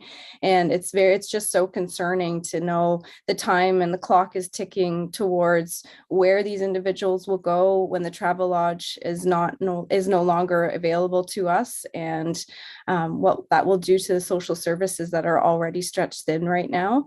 But I know that it's difficult with the limited funding you have. So thank you for your work on that. And I'm looking forward to hearing other questions. Thank you, Councillor Natalie Harris. Councillor Congo. Thank you, Chair Morales. And thank you for the presentation. I've seen you all twice in one day, but there's always learning in the conversations with you and your broad portfolios. I'll start the first question to GM Bishop, if I may. And so looking at, the climate of housing, trying to get housing stock built quickly or those pressures, I think about County of Simcoe, with my limited knowledge of you having a broad kind of diverse asset portfolio around different housing stock across the county, including in the city of Barrie. Considering the real estate climate, is there a strategy or a look by which the county takes to say, oh, do we have single dwelling homes we've historically had that are worth a lot of money, or other types of stock that could be a strategy around the sales to then have more equity to build a different array of housing stock? Is that part of the housing strategy through the county? Interesting question. Redevelopment County. Thank you. Oh, sorry. I think there's an echo. Can you hear me okay? Okay, great. So through the chair, thank you for the question, Councillor Congo. A few years ago, I don't have the exact year, Arvona would, County Council approved direction and provided support to selling off a number of scattered units, and scattered units are really single homes or family dwellings. They may be a semi-detached or a single home, and those were transferred to the county through the Simcoe County Housing Corporation from the province back at the time of devolution when the service system realignment occurred for housing. They were transferred along with a number of other, small low-rise rental apartments and other stock that you would already picture when you're thinking about the social housing traditionally. But these scattered units have been, there is direction that's been received to sell them off when they become available. But we're certainly not displacing individuals or families. And the proceeds are to go towards the development in Barrie. That was a direction several years ago received, and in the time since then, really the county has been looking for an ideal property, but in the meantime still selling the units when they came up. And also again, just to reemphasize, that's when the units were not displacing individuals. Several have been sold. There are a handful, and there's just probably a long reason and story for that I don't have around the provincial supply at the time and why it occurred. We just know we received them at the time, and there was a few in Aurelia, there's a few in Midland, but the biggest number is actually in Barrie, and I'm looking to Arbonne, I believe it's 64. And we have several, certainly not the majority, but several have already been sold, and we are putting that money away to help with the costs of the overall affordable housing development on Rose Street. I would note that development is in the early pre-design phase. Obviously, the former dwelling on there, the OPP building was demoed, and we are currently in the pre-design phase, and we'll come back to council for approvals with respect to scope and budget in the future. So I just wanted to, if you don't mind, mention that part as well, because that might be of interest to the committee in terms of the timing. Follow up, if I may, Chair Morales. If I can continue on the thread of the Rose Street development and coming back to county, maybe just a benefit to understanding how should that be also an opportunity, not just around the final budget of that development and current initial design scope, but if it lends itself to going higher, adding more floors to increase density in that space, and the budget increases, because it's a Simcoe County building, while it's based in Barrie, it's approved by County Council. And I believe through our service agreement, then there's a weighted tax assessment about what portion of that cost for that development we would put forward as part of it. Does that get approved at the county level, and then City of Barrie receives, for simplifying the process, a bit of a bill to kind of say this is your share tied to the service agreement? Is that forecasted to kind of be refined in a future budget in 2023 or 2025? Just looking at if the Rose decision on design happens at a particular point in time where the City of Barrie may see, one, a great opportunity to have conversations about increasing density and maybe a really viable location, but also how does the decision from funding that type of development impact our decision-making when it's tied into a service agreement? I'm not sure if it's clear. Yeah, go ahead. And that's to GM Bishop, please. Go ahead, Mr. Bishop. Thank you for the question. I guess there's a couple things I would provide in response or answer to the question. So the service agreement outlines, the current service agreement outlines how, well, within the context of social and community services, that portion, how the costs are apportioned. So you're right, weighted taxable assessment is the mechanism that is used to appropriate or assign costs to the cities of Barrie and Orillia and the share for the county. And that's the 25% and 5%, the numbers that I think I spoke of earlier. That applies to the Simcoe County Housing Corporation new builds with respect to affordable housing, and is the case with the previous builds that I mentioned, Collingwood, Wasaga Beach, Tay, soon to be Barrie, and soon to be Bradford, with current direction from council. The other piece around the timing and how is it decided, so what has happened is an initial concept around the size and scope of what could go on the Rose Street site, including the OW and Children's Services Office and perhaps some other hub-like service providers that might make sense. But the scope around how many units, an initial amount of 150 units, I believe, was taken forward to council as a concept. There is, from a governance perspective, an opportunity for county council. Certainly they would provide direction on the size and scope based on some analysis and information that staff will bring forward around well, size, scope, and cost, I would suppose. If it was determined to go up higher and agreed upon by council to achieve more units, it would cost more, but there may be some service efficiencies in terms of numbers. I couldn't speak to that at this point, it's too premature, but that would be something that we would bring forward as well for consideration. And then the entire project, just like the other developments, would be cost shared. And I believe, and certainly one of your staff could comment on this better, there's also an agreement around the capital projects of payment over a 10-year period. So I guess the answer on the decision-making point is really a governance piece. So it would be a discussion at Human Services Committee, which is the committee of council. And there are 4 representatives of the City of Barrie on that committee. Thank you. And thank you for the note about the 10-year deferral. That was great. I forgot about that one. I'll hold my other, I guess I'll keep this question very brief. And it's really just related to this morning, County Council Committee of the Whole.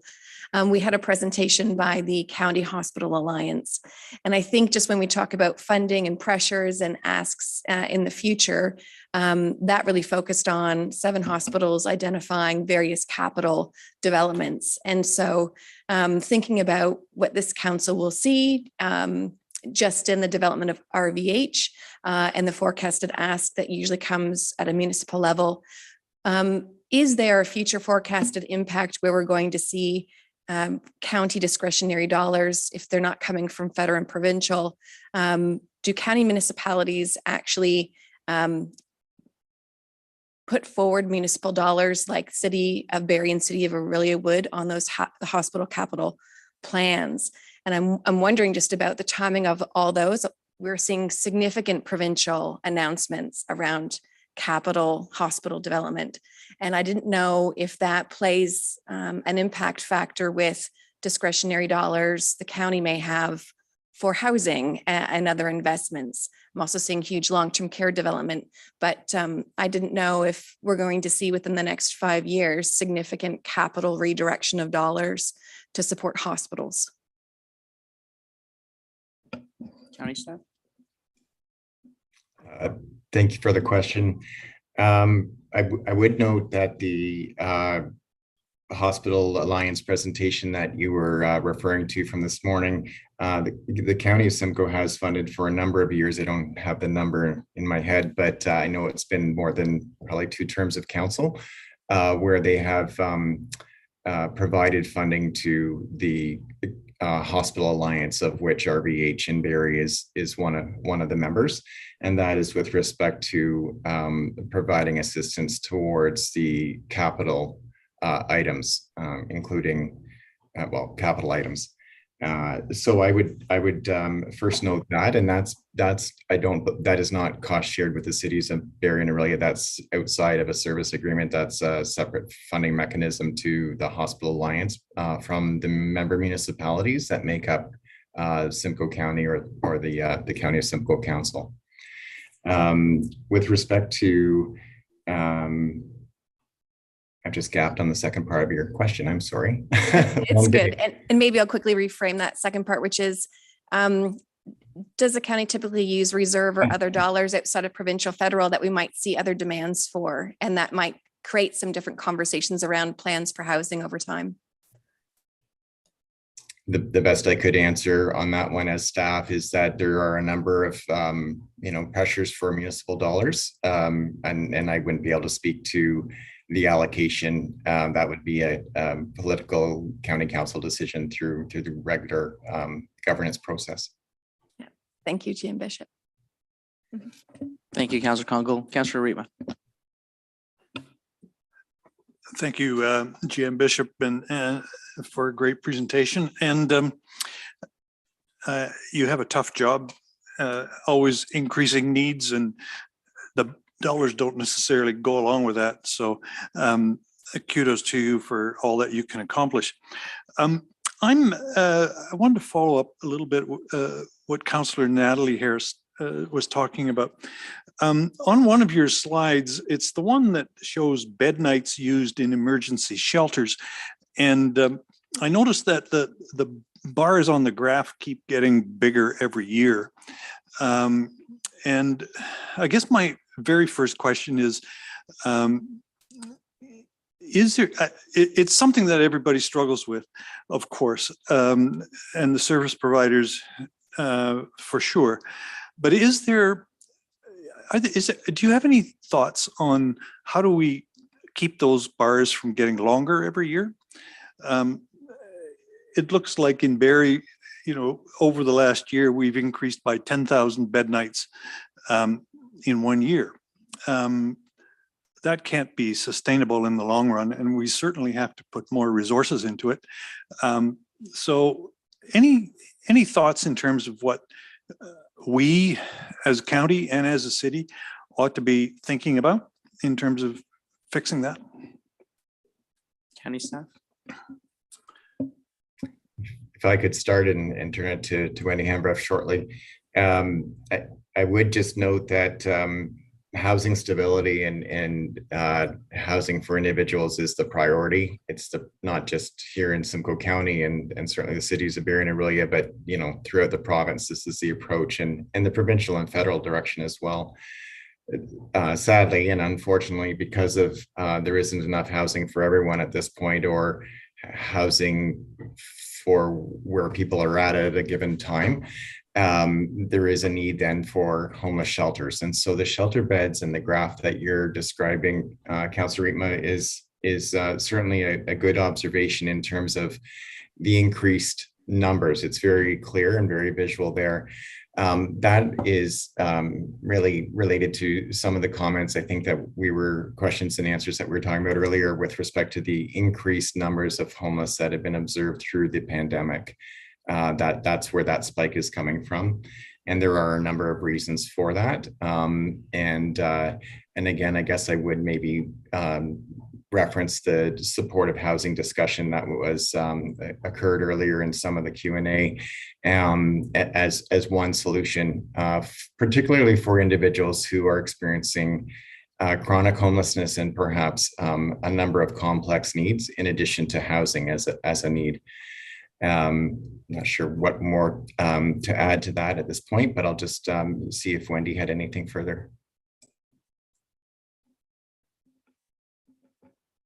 Go ahead. Thank you very much. I actually don't have much more to add than that. Thank you very much, Mr. Bishop, for the comprehensive answer. Okay, perfect. Just one more follow-up. And I think you're absolutely right. If there was an easy answer, we'd have had it by now, right? The other thing that I want to take from those graphs is, I think the population of Barrie is about 28% of the county, something like that. But if you look at the bed nights in Barrie versus the bed nights in the county, that's about 62%. So there's a real, I don't know whether it's disproportionate is the right word, but there's a real propensity for this to occur in the city of Barrie. Do you have any thoughts on how we could manage that better, or why that is happening, or any thoughts around that? County staff?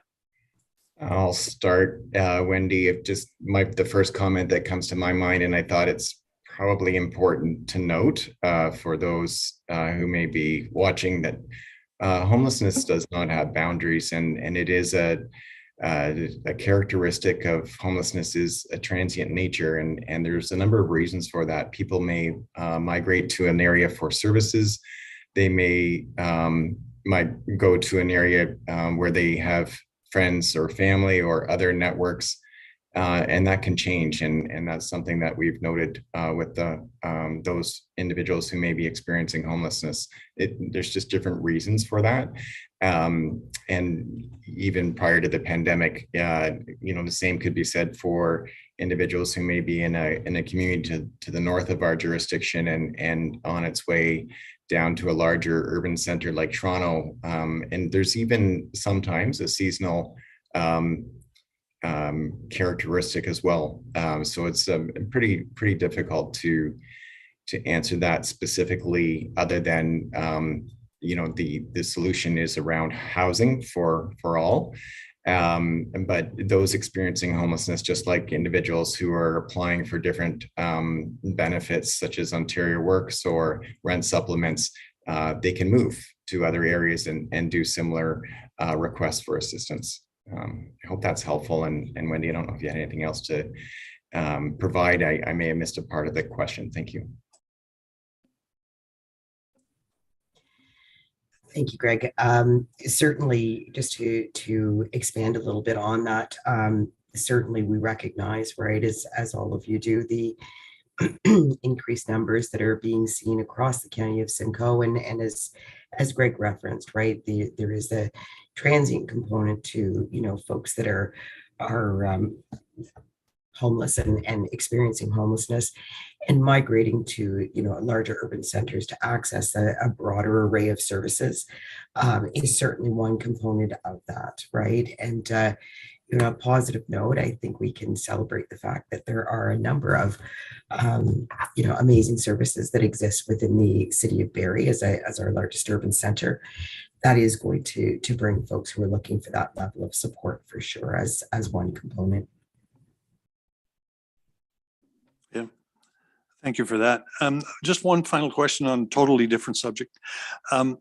The province and the federal government are talking about implementing $10 a day daycare. One of your services is daycare.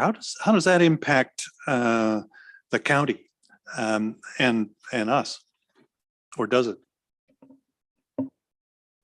County? Thank you, Chair, and thanks for the question. Yes, that's fairly recent, hot off the press news. The province of Ontario was the last, I guess, province to sign on to the National Childcare Program. And I believe negotiations occurred between the province and the federal government, like they did with all the provinces. And you know, we have received some information. We're certainly still working with our Ministry of Education colleagues to flesh out some of the more much needed details that we have. But it will be good news. It will help support families with reduced childcare costs in a licensed childcare setting that's full of quality and staff and programming. There is a challenge, of course, that I've shared, and certainly county council is aware. Previously, there's a recruitment and retention challenge with the early learning and childcare sector. Much of it is around compensation, and there is a gap also from in ECEs who are working in a licensed childcare setting versus ECEs who are working in a junior kindergarten program with the school boards. And we've certainly made that known as a challenge to the province, and certainly our colleagues through our association have as well. So we're working through a number of pieces on what that will look like, but it will mean more dollars. And it at first glance, it is appearing that it will be federal dollars transferred to the province to be actioned here in Simcoe County by the County of Simcoe as one of the 47 service managers. But the main focus is to provide childcare reduction of fees for individuals and families who are accessing it. But the challenge is also addressing for the childcare programs, there's a challenge because they're also trying to address wages and attract recruitment and retention of their staff. Hope that's helpful. There will be future reports coming to County Council as we know more details. This is fairly recent information or news. Thank you. Perfect. Thank you, Councillor Rima. Anybody else get inspired to ask questions? Nope. Okay. I had a quick one. I'll start with Mr. Bishop. Mr. Bishop, if in the future the city of Barrie moves towards getting, I don't know if that's a proper word, but getting units in multi, so think of like the downtown core, right? They propose 250, something like that. They allocate X number of units for affordable housing, attainable housing, whatever the appropriate word is. Is there a capacity and interest or a scenario where maybe it's the county that actually not only just manages the allocation of them, but maybe even manages and actually takes over the ownership, maybe in some form of partnership with the city of Barrie?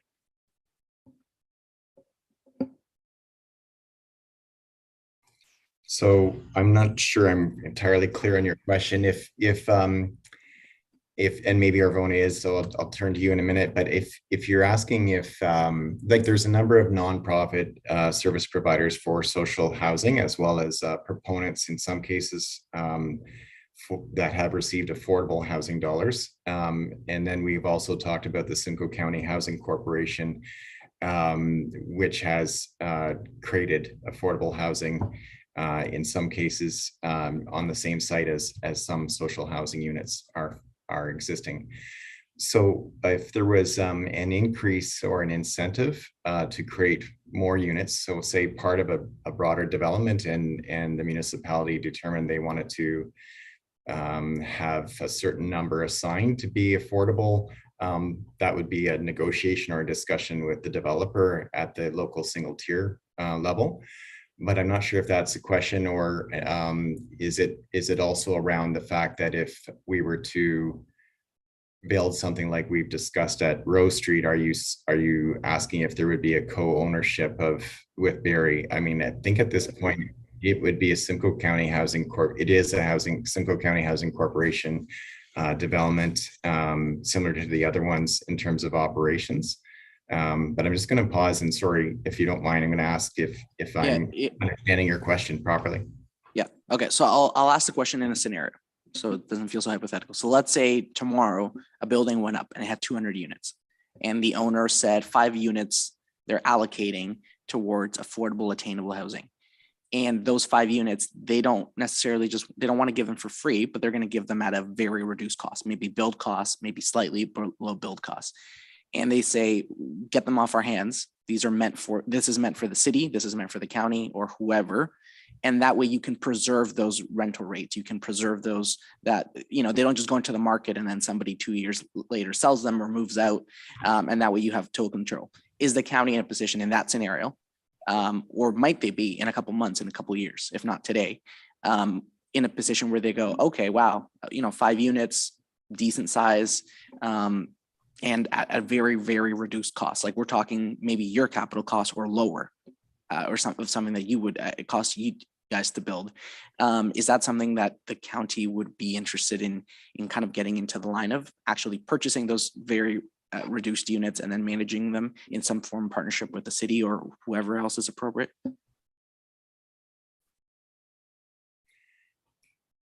I see everyone. Okay, go ahead. Thank you, Arvona.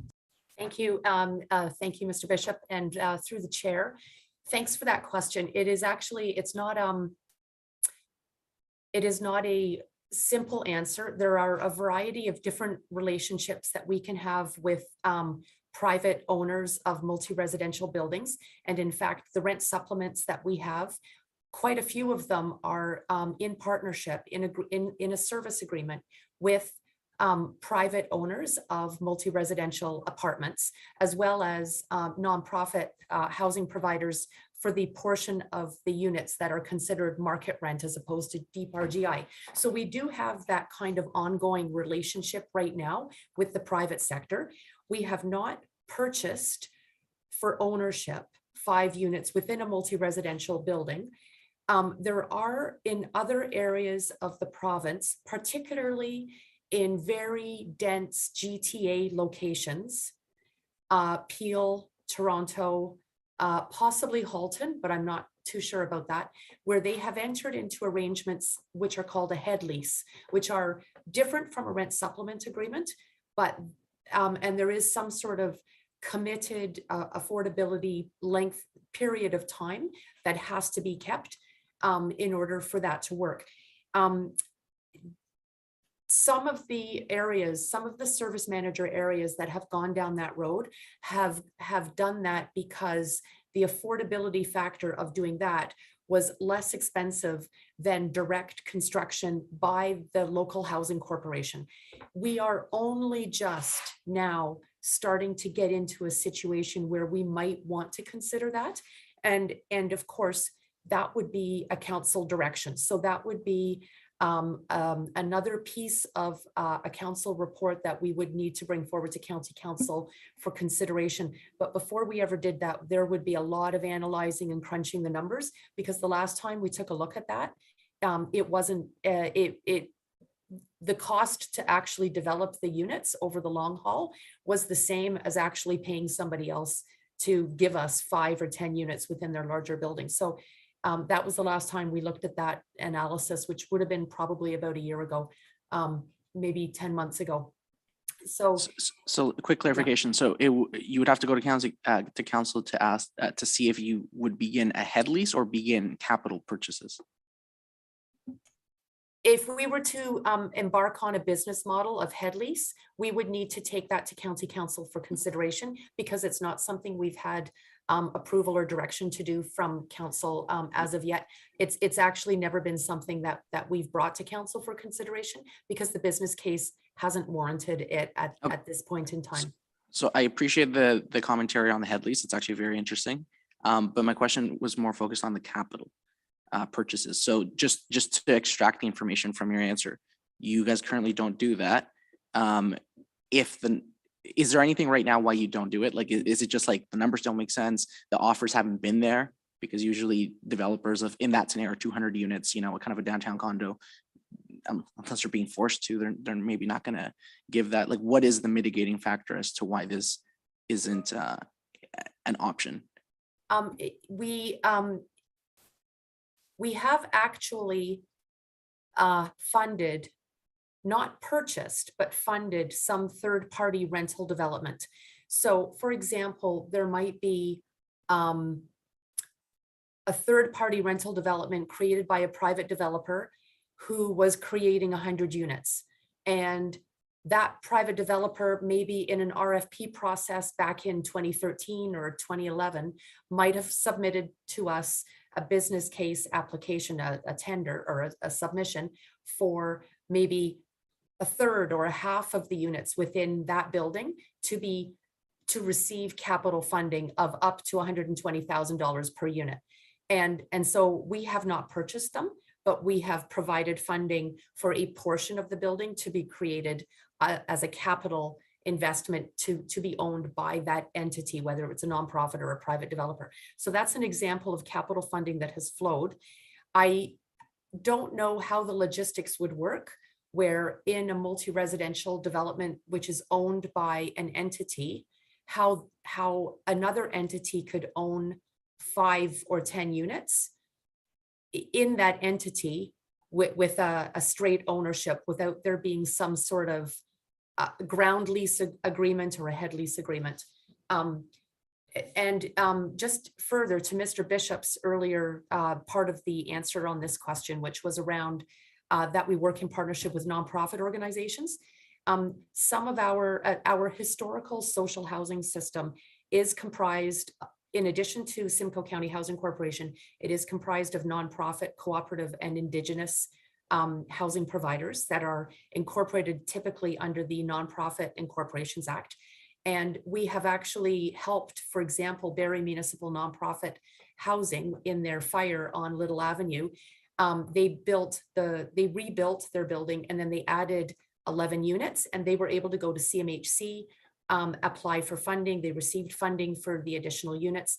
The county helped them a lot with engineering supports. I believe Councillor Aylwin, we've been involved in a few meetings with respect to discussions on that topic. And then they were able to eventually open up reopen the repaired units and then open up the 4th floor as well. But that was funding from Canada Mortgage and Housing Corporation, and it continues to be under the ownership of Barrie Municipal Nonprofit Housing Corporation. I know that's not exactly answering, but I'm trying to provide you with the facets that paint the whole picture. All right, thank you for that. Okay, those are all my questions. So at this time, I will thank you, the county employees, for coming to Barrie City Council's Finance and Corporate Services Committee and for providing the presentation. Okay, well, thank you. Have a good evening. Thank you. It was just a presentation, so I don't believe we need to do anything on that. So we do have a motion for section. We do have an amendment to the Seniors Advisory Committee terms of reference for 5.3.1. So the recommendation is as follows, which is dated from April 11th, 2022. I'll read the recommendation and I'll have someone put it on the floor.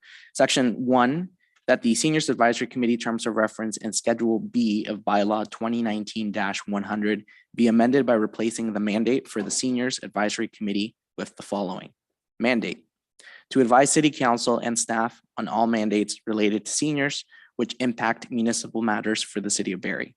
2, that the objectives identified in the Seniors Advisory Committee's terms of reference be replaced with the following.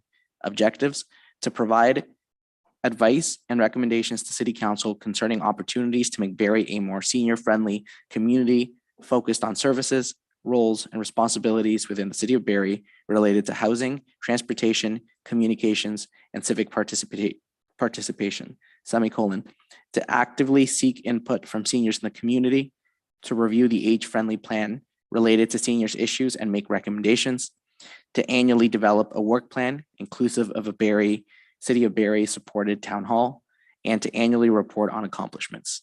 Could I have a member of committee move that motion as read?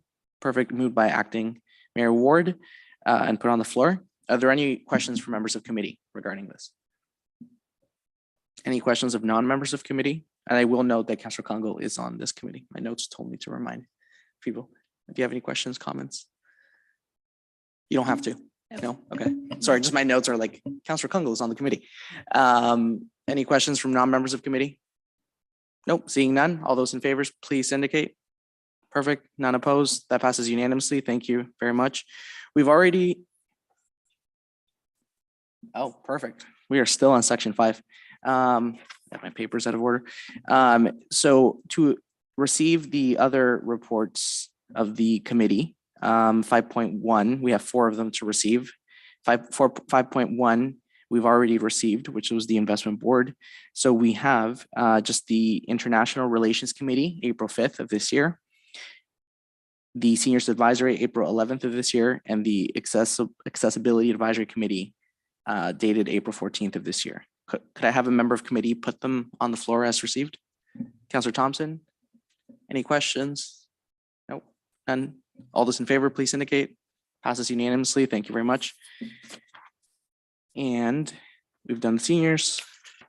And it appears, Ms. Clerk, that is it on the agenda. So I will adjourn the meeting at 8:25. Thank you, everybody, for attending.